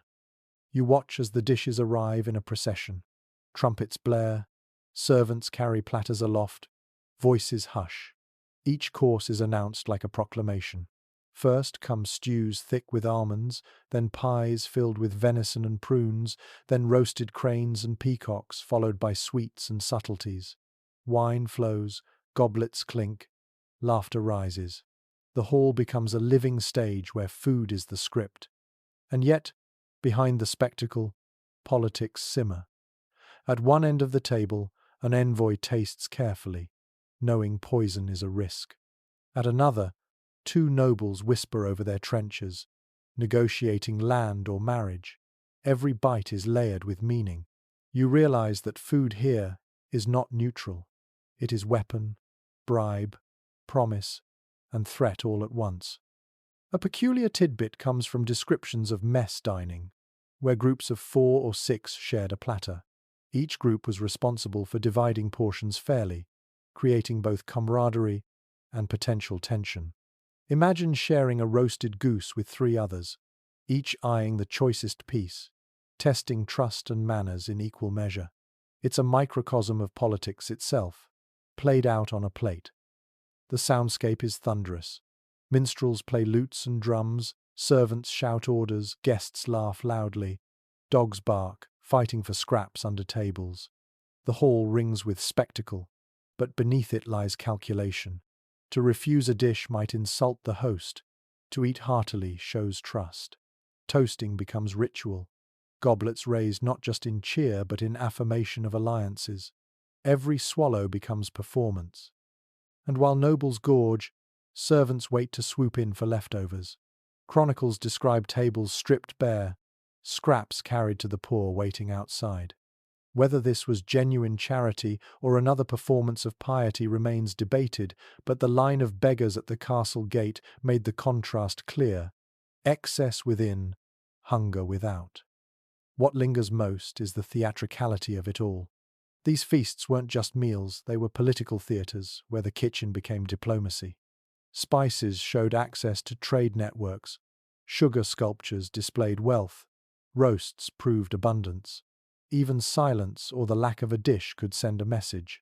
To eat in a medieval hall was to read a language written in bread, meat, and sauce. As the feast winds down, the air grows heavy with smoke and sweat. Candles gutter, goblets stand empty, guests slump full and flushed. Minstrels play softer now, voices lower. Servants clear bones and trenchers, dogs lick greasy floors. Tomorrow the hall will smell sour, but tonight it still gleams. You step outside into the cool night. Behind you the castle glows, its kitchens still echoing with clatter. Ahead, the stars stretch wide, and the countryside sleeps in silence. You walk away with the realization that medieval cooking wasn't only about feeding, it was about showing, dazzling, manipulating. In noble halls, food became spectacle, and in spectacle, politics simmered unseen, shaping alliances as surely as treaties signed on parchment. The noise of the banquet hall fades, its trumpets and laughter swallowed by the quiet countryside. Your path carries you away from castles and cloisters, away from markets and hospitals, and into the hushed rhythm of an ordinary village night. Here the light is softer, the air cooler, and the only sound is the crackle of hearth fires through half-open shutters. Tonight, you step into the stillness of a villager's kitchen after dark, where cooking is no longer a spectacle, but a slow, private ritual. It is noted in household accounts that evening meals were usually the simplest of the day. Bread, perhaps a little cheese, and a pot of pottage left to simmer low on the embers. Unlike feasts or markets, nothing here clamours for attention. The meal is functional, quiet, and shared by candlelight or the glow of the fire. You sit down on a rough bench and realize that in many ways, this is the truest face of medieval cooking, unadorned, uncelebrated, but steady as the seasons. One grounded detail comes from descriptions of sop, bread soaked in broth or ale to soften it. Families used trenchers or even old loaves, ladling hot liquid over them until they swelled and became edible again. It was economical, no crumb wasted, and comforting on cold nights. You picture children dunking crusts into the pot, steam curling upward, their faces glowing orange in the firelight. A curious little practice was the reuse of embers to keep food warm through the night. Porridge or stew was pushed to the hearth's edge, where the heat lingered, ensuring something warm could be ladled in the morning. Families sometimes referred to this as keeping the pot alive. You imagine waking before dawn, scooping a spoonful from the same stew that had fed you the night before, its flavour deepened by hours of quiet simmering. Scholars remain divided on whether evening meals were truly communal or staggered. Some argue families always ate together, the hearth acting as a sacred gathering point. Others suggest hunger dictated order. Fathers or labourers ate first, while wives and children finished what remained. You watch a scene unfold, a father dipping first into the pot, then handing the spoon to his wife, who ensures each child receives a portion. The truth lies somewhere in that mixture of care and hierarchy. The soundscape of night kitchens is gentle. Logs pop and crackle. A baby whimpers, soothed quickly with a crust dipped in warm broth. Dogs shuffle closer to the hearth, paws twitching as they dream. Outside, an owl hoots. The fields lie silent. Compared to the roar of noble feasts, this hush feels like balm. Cooking here is not about performance, it is about ending the day with warmth. Bread dominates the table, but not white wheat loaves. Here, bread is brown, coarse, sometimes streaked with bran or beans. A mother cuts slices with a careful hand, passing each piece in turn. Alongside, A small bowl of peas or beans stewed with leeks provides substance. Cheese, crumbly and tangy, may appear if the family kept goats or cows. You take a bite in your imagination, the sharp saltiness cutting through the heaviness of bread and broth. Another curious observation is the role of storytelling during these meals. Chronicles and folk tales mention families swapping stories at night, their voices low, their bodies leaning close. Food wasn't only nourishment, it was the setting for oral tradition. You can almost hear a father telling of saints or heroes while his children chew bread slowly, the rhythm of his voice weaving history into the ordinary act of eating. Candles or rushlights sputter, their smoke mingling with the scent of stew. The flickering light softens the edges of faces, hides the soot stains on walls, and makes the cottage feel briefly magical. Even poverty glows warmly for a moment. To you, sitting in that corner, the air feels heavy with simplicity yet filled with quiet dignity. And yet, hunger never disappears completely. Portions are small, bowls not always full. A child scrapes at the last bit of broth, hoping for more. The mother shakes her head gently, saving tomorrow's portion. Survival is measured one spoonful at a time. Still, the family smiles faintly, because at least tonight there is something hot to eat. One peculiar tidbit comes from travelers' accounts.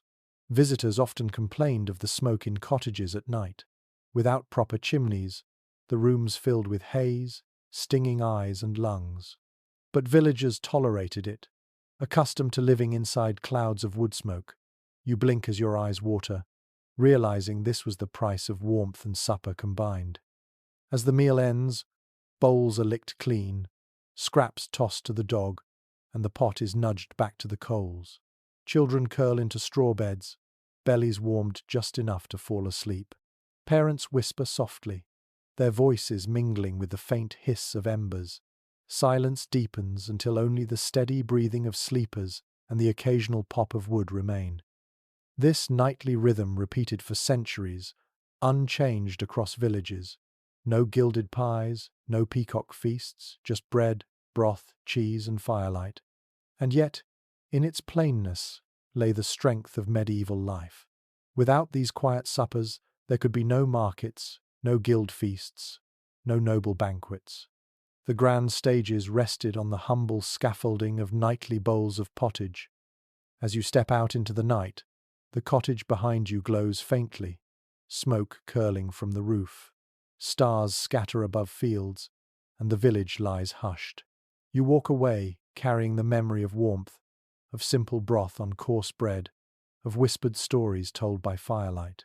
Medieval cooking was not only about spectacle or survival, it was also about these small, steady rituals of home.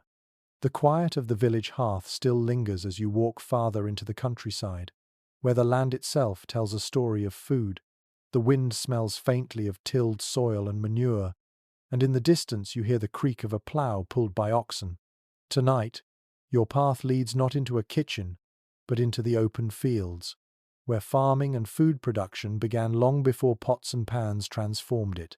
For without the fields, no hearth, no banquet, no market could exist. Cooking in the Middle Ages started with the soil. It is firmly recorded in manorial accounts and agricultural treatises that most medieval people lived directly from the land. Grain was king oats, barley, rye, and where possible, wheat. These grains became bread, pottage, and ale, the staples of everyday diet. Every autumn, harvest time was a frenzy. Men cutting, women gleaning, children carrying sheaves. A family's survival through winter hinged on these few weeks. Imagine the fields humming with scythes, the air thick with the smell of ripe grain, the sound of laughter mixed with anxiety. One strikingly curious detail is the communal nature of farming. Villages operated on the open field system, where strips of land were worked by different families but shared in rotation. No fences divided them. Cooperation was essential. Families helped each other with ploughing and sowing, and the rhythm of planting and harvesting bound communities together. You picture men trudging side by side behind ploughs, their breath steaming, while women scatter seed in wide arcs across the soil.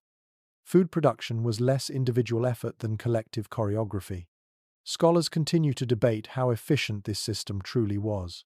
Some argue it was wasteful, leaving land fallow too often. Others insist it was sustainable, protecting the soil from exhaustion and ensuring everyone had a stake. As you stand in the windswept field, you sense both: the frustration of slow progress, the relief of shared survival. The soundscape of agriculture is steady and rough. Hooves thud into mud, plough blades scrape against stones, sickles swish through stalks, carts rattle under the weight of sheaves. Voices rise in calls across the fields, punctuated by the barks of dogs guarding livestock. It's not glamorous, but it is the heartbeat beneath every medieval meal. Grain wasn't the only crop. Beans, peas, cabbages, and onions filled gardens and fields, supplementing diets. Turnips and parsnips provided bulk, while leeks thrived in damp soil. Orchards of apples and pears dotted villages, their fruit stored in straw or pressed into cider. In autumn, the smell of fermenting apples drifted across lanes, sticky sweetness mingling with smoke. You pluck an apple in your imagination, crisp, tart, eaten fresh or stewed into pies. A peculiar tidbit surfaces in medieval farming records. Pigeons, often seen today as nuisances, were prized food. Lords kept dovecotes, tall towers filled with nesting pigeons, and their meat and eggs were delicacies. The constant cooing of doves became the background music of rural estates, their wings providing meat for pies when other supplies ran low. Livestock shaped cooking too. Pigs foraged freely in woods, their grunts echoing as they rooted through acorns. Sheep grazed on hillsides, their wool more valuable than their meat, but still contributing mutton stews. Chickens scratched in every yard, laying eggs that slipped into pottages or custards. Cows gave milk for cheese and butter, their lowing punctuating the countryside. You realize every sound, the grunt, the bleat, the crow, was a promise of food to come. And yet, famine hovered always at the edges. A single bad harvest could send communities spiraling into hunger. Chronicles describe desperate years when bread was mixed with beans, acorns, or even ground ferns. You imagine chewing that bitter loaf, the taste of survival more than nourishment. Fields were both generous and fickle, their bounty never guaranteed. Oddly enough, weather was discussed as passionately then as celebrity gossip is now. Chroniclers note years of endless rain, when grain rotted in fields, or summers of brutal drought, when nothing sprouted. Food began and ended with the sky. A good year meant festivals. A bad one meant prayers, rationing, and thin stews. You hear the sigh of wind over empty fields, and you understand the terror of a failed harvest. Processing the harvest was itself a ritual. Women ground grain in querns or carried sacks to mills, where water wheels clattered as stones crushed kernels into flour. The smell of flour dust-filled barns, coating skin and clothes. The miller, often mistrusted for skimming extra, became a figure of both necessity and suspicion. Every loaf of bread, every sip of ale began with this labour. The agricultural calendar dictated cooking. In spring, pottages brimmed with fresh greens, sorrel, spinach, leeks. In summer, fruit and fish abounded. In autumn, pork from slaughtered pigs filled pots, paired with apples and herbs. In winter, dried beans, salted meats, and pickled vegetables dominated. The rhythm of cooking mirrored the rhythm of soil and sky. One odd custom tied directly to food production was the harvest feast. After fields were cleared, villagers gathered to celebrate. Bread baked from the first grain, ale brewed from the first malt, meat roasted from freshly slaughtered pigs, all shared in communal joy. These meals, though simple, were sacred gratitude given for survival, hope whispered for another year. You can almost hear the fiddles playing, mugs clinking, children darting between tables while parents laugh despite exhaustion. The sensory richness of the fields clings to you as you leave. You smell the damp soil, the sweetness of apples, the smoke of burning stubble. You hear the calls of men driving oxen home, the creak of wheels, the soft cluck of hens settling in for night. Food begins here, in this mixture of toil and earth, long before kitchens add their spice or fire. As twilight deepens, you step back onto the road, fields stretching behind you like patchwork quilts. The stars prick the sky, the land quiets, and you realize that medieval cooking wasn't only about hearths, markets, or banquets. It was rooted in soil, shaped by weather, dependent on animals and crops. Every spoon of pottage, every slice of bread, every mug of ale carried within it the memory of ploughs, seeds, sweat, and prayers. Cooking, in the end, began not with pots and knives, but with the stubborn faith that the earth would yield, that rain would fall, that sun would shine. It was hope planted in furrows, harvested in sheaves, ground into flour, and finally stirred into the cauldrons of daily life.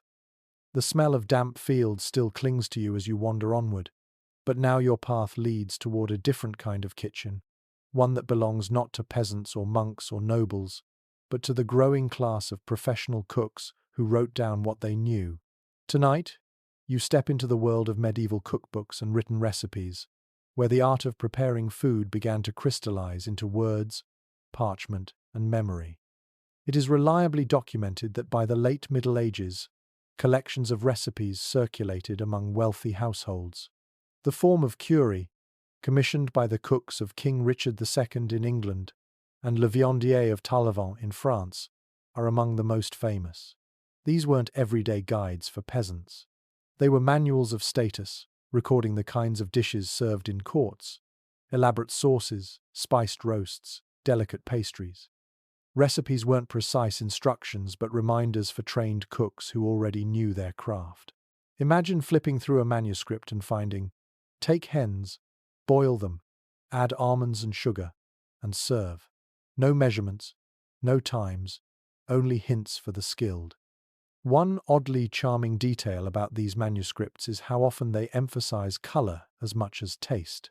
Recipes instruct cooks to dye custards green with parsley, turn sauces red with sandalwood, or gild pies with saffron and gold leaf.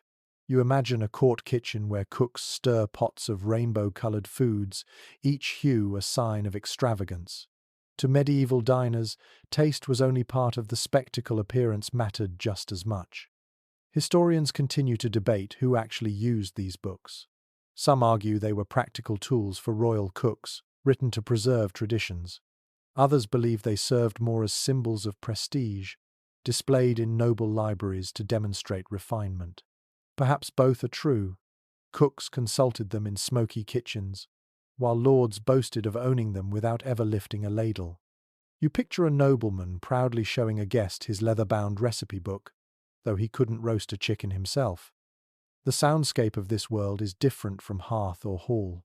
You hear the scratch of quills on parchment, the rustle of pages, the murmured dictation of cooks translating action into words. Pots still bubble nearby, knives still clink, but in the corner, knowledge is being preserved. The smell of ink mingles with the aroma of stewing meats, a strange but profound combination, the ephemeral world of taste meeting the permanence of text. A peculiar tidbit hidden in some recipes is the presence of humor or riddles. Certain cookbooks included playful dishes designed to surprise diners, mock eggs made from almond paste, pies that released live birds, or roasts stuffed with multiple animals inside one another. These weren't just food, they were jokes, pranks, performances. You laugh softly, imagining the moment a guest cuts into a pie expecting venison and instead finds pigeons fluttering across the hall. Another fascinating element is the blending of medicine and cookery. Many manuscripts list foods with healing properties: fennel to cool the body, ginger to warm it, almonds to soothe. The line between recipe and remedy blurred constantly. A cook's job wasn't only to please taste, it was to balance humors, to heal as much as to nourish. You imagine a recipe for chicken broth carefully described as suitable for them that are weak of stomach, both a dish and a prescription. But these books also reveal the gap between classes. The recipes call for saffron, ginger, sugar, almonds ingredients, out of reach for ordinary villagers. To read them is to enter a parallel world of privilege. While peasants chewed dark bread, nobles followed parchment instructions for gilded custards. You sense the tension. Written words captured luxury, while unwritten traditions carried survival. The kitchens that birthed these books were alive with sound and sweat.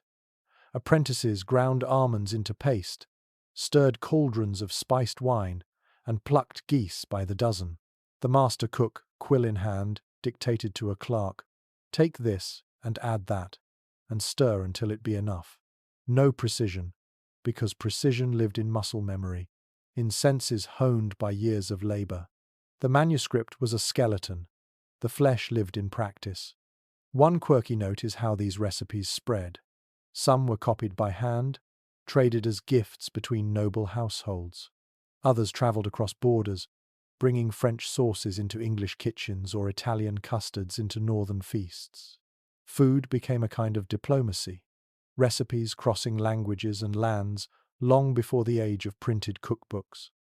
You can almost see a clerk, laboring by candlelight, copying a recipe for almond tart from a French manuscript into English, the ink blotting as he struggles to translate saffron into familiar words. And then there is the question of memory. For most people, recipes lived in minds, not on parchment.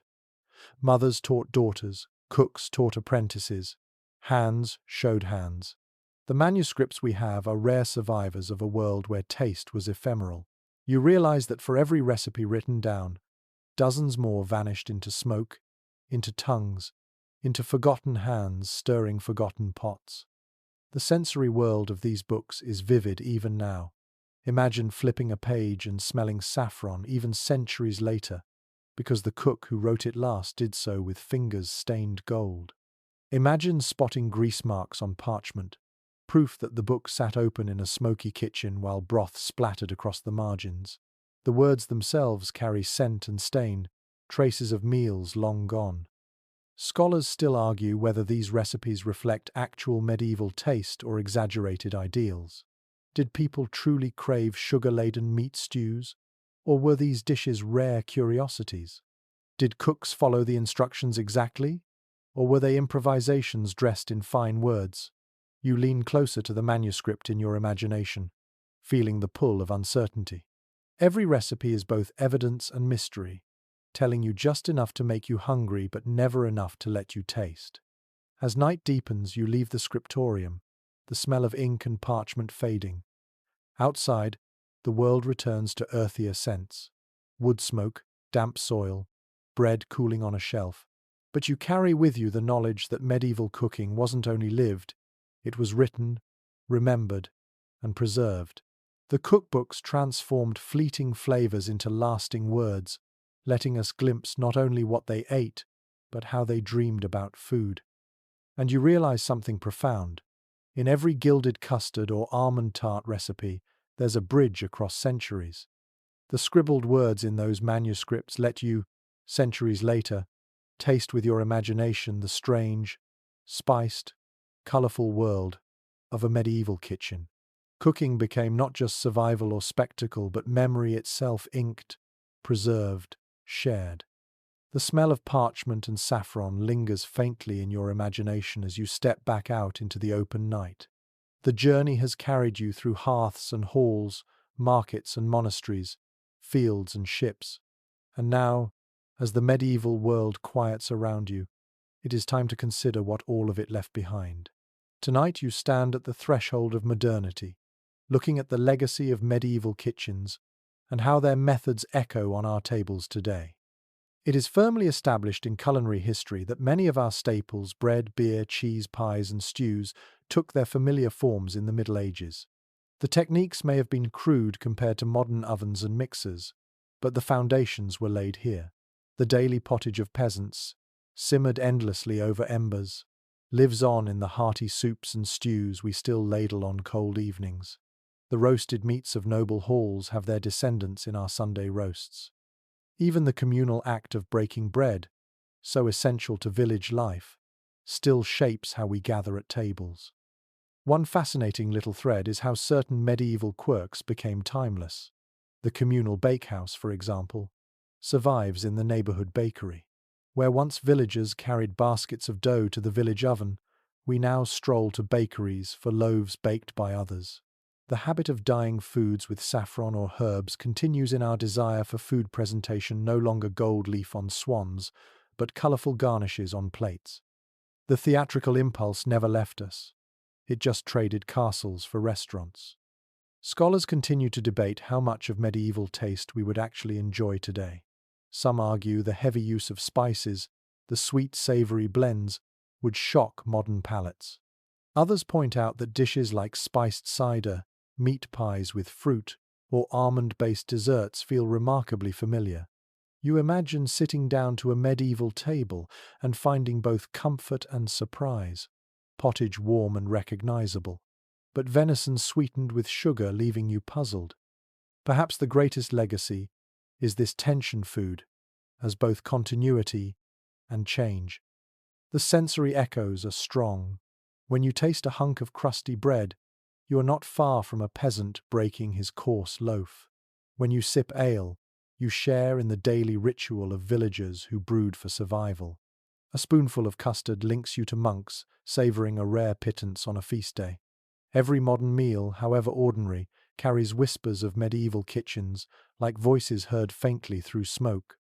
Oddly enough, even our fears of food trace back to them.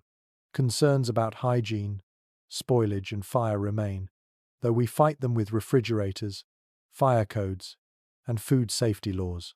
The dread of famine shaped their cooking, and echoes in the way we preserve, store, and regulate food today. You realize that our obsession with expiration dates and refrigeration is just another chapter in humanity's long battle with rot. Another inheritance lies in the very idea of recipes. The written manuscripts of the late Middle Ages became the ancestors of modern cookbooks. Today, you flip open glossy pages or scroll online for precise measurements, but the DNA of those texts runs straight back to parchment spattered with broth. A cook once scribbled, "Add saffron until it be enough," and now we measure teaspoons, but the impulse to record, share, and teach remains unchanged. The soundscape of legacy hums softly around you. A modern kitchen hums with electric stoves and refrigerators, but the clatter of knives, the hiss of fat, the smell of herbs frying in pans, it's all ancient. You close your eyes and realize you could be in a medieval kitchen if you strip away the appliances. The rhythm of chopping, stirring, tasting hasn't altered. And here lies the most poignant truth. Food was always about more than eating. In noble halls it was politics. In monasteries it was devotion. In cottages it was survival. In markets it was community. On roads and ships it was endurance. That pattern never disappeared. We still use meals to negotiate deals, celebrate faith, survive hardship, and gather with loved ones. The medieval kitchen set that pattern firmly, and we live inside it still. One curious relic still sits on our plates: pies. The medieval coffin, a thick crust used as container more than food, evolved into the pastry pies we now adore. What began as a vessel for meat became a dish in its own right. Next time you cut into an apple pie, remember it descends from a medieval cook sealing venison inside hard crusts to preserve it. History lingers in sweetness. Even the medieval suspicion of water has its echo. We drink bottled water, filtered and purified, just as they drank ale to avoid sickness. Their mistrust of rivers foreshadowed our own anxieties about contamination. The story of food is also the story of fear, one we inherit quietly. As you stand in this imagined twilight, the medieval world begins to dissolve. The smells of smoke, broth, and spice drift away. The sounds of knives, bells, and laughter fade. You are left with the realization that cooking in medieval times was never quaint or distant. It was the groundwork of what you taste today. And so, your long, wandering narrative closes not with spectacle, but with continuity. Every loaf you eat, every soup you stir, every sip you take carries centuries in its flavor. The medieval kitchen has not vanished. It lives quietly in yours, in every recipe you follow, in every fire you light, in every table you gather around. And now, as the embers of this long journey burn low, you can let your breathing slow with them. You've wandered through smoky halls and quiet gardens, through bustling markets and silent monasteries, through seas and fields, and back into your own kitchen. Each place had its smells, its sounds, its flavors. Together, they weave a story that is both distant and deeply familiar. You can feel the softness of coarse bread between your fingers, hear the gentle simmer of a pot on the embers, taste the sweetness of honey or the sharpness of ale. These small sensations, imagined across centuries, are strangely soothing. They remind you that humans, no matter the age, found comfort in warmth, in flavor, in the act of eating together. Let your mind soften around those images. The clatter of feasts fades into silence, the smoke of hearths thins into cool air, and the bustle of markets grows faint, as though drifting into dreams. Picture yourself sitting quietly in a cottage, the only sound, the crackle of a dying fire, the only smell, the faint trace of herbs and bread. Outside, the medieval night is dark and still, stars scattered above fields that have fed countless generations. And you, lying here now, are part of that same rhythm. Your meals may come from ovens and stoves instead of hearths and spits, but the thread connects unbroken. Cooking is memory, survival, and care all carried forward. So close your eyes, let the past settle gently in your imagination, and drift as though on a quiet stream. The story has carried you far enough.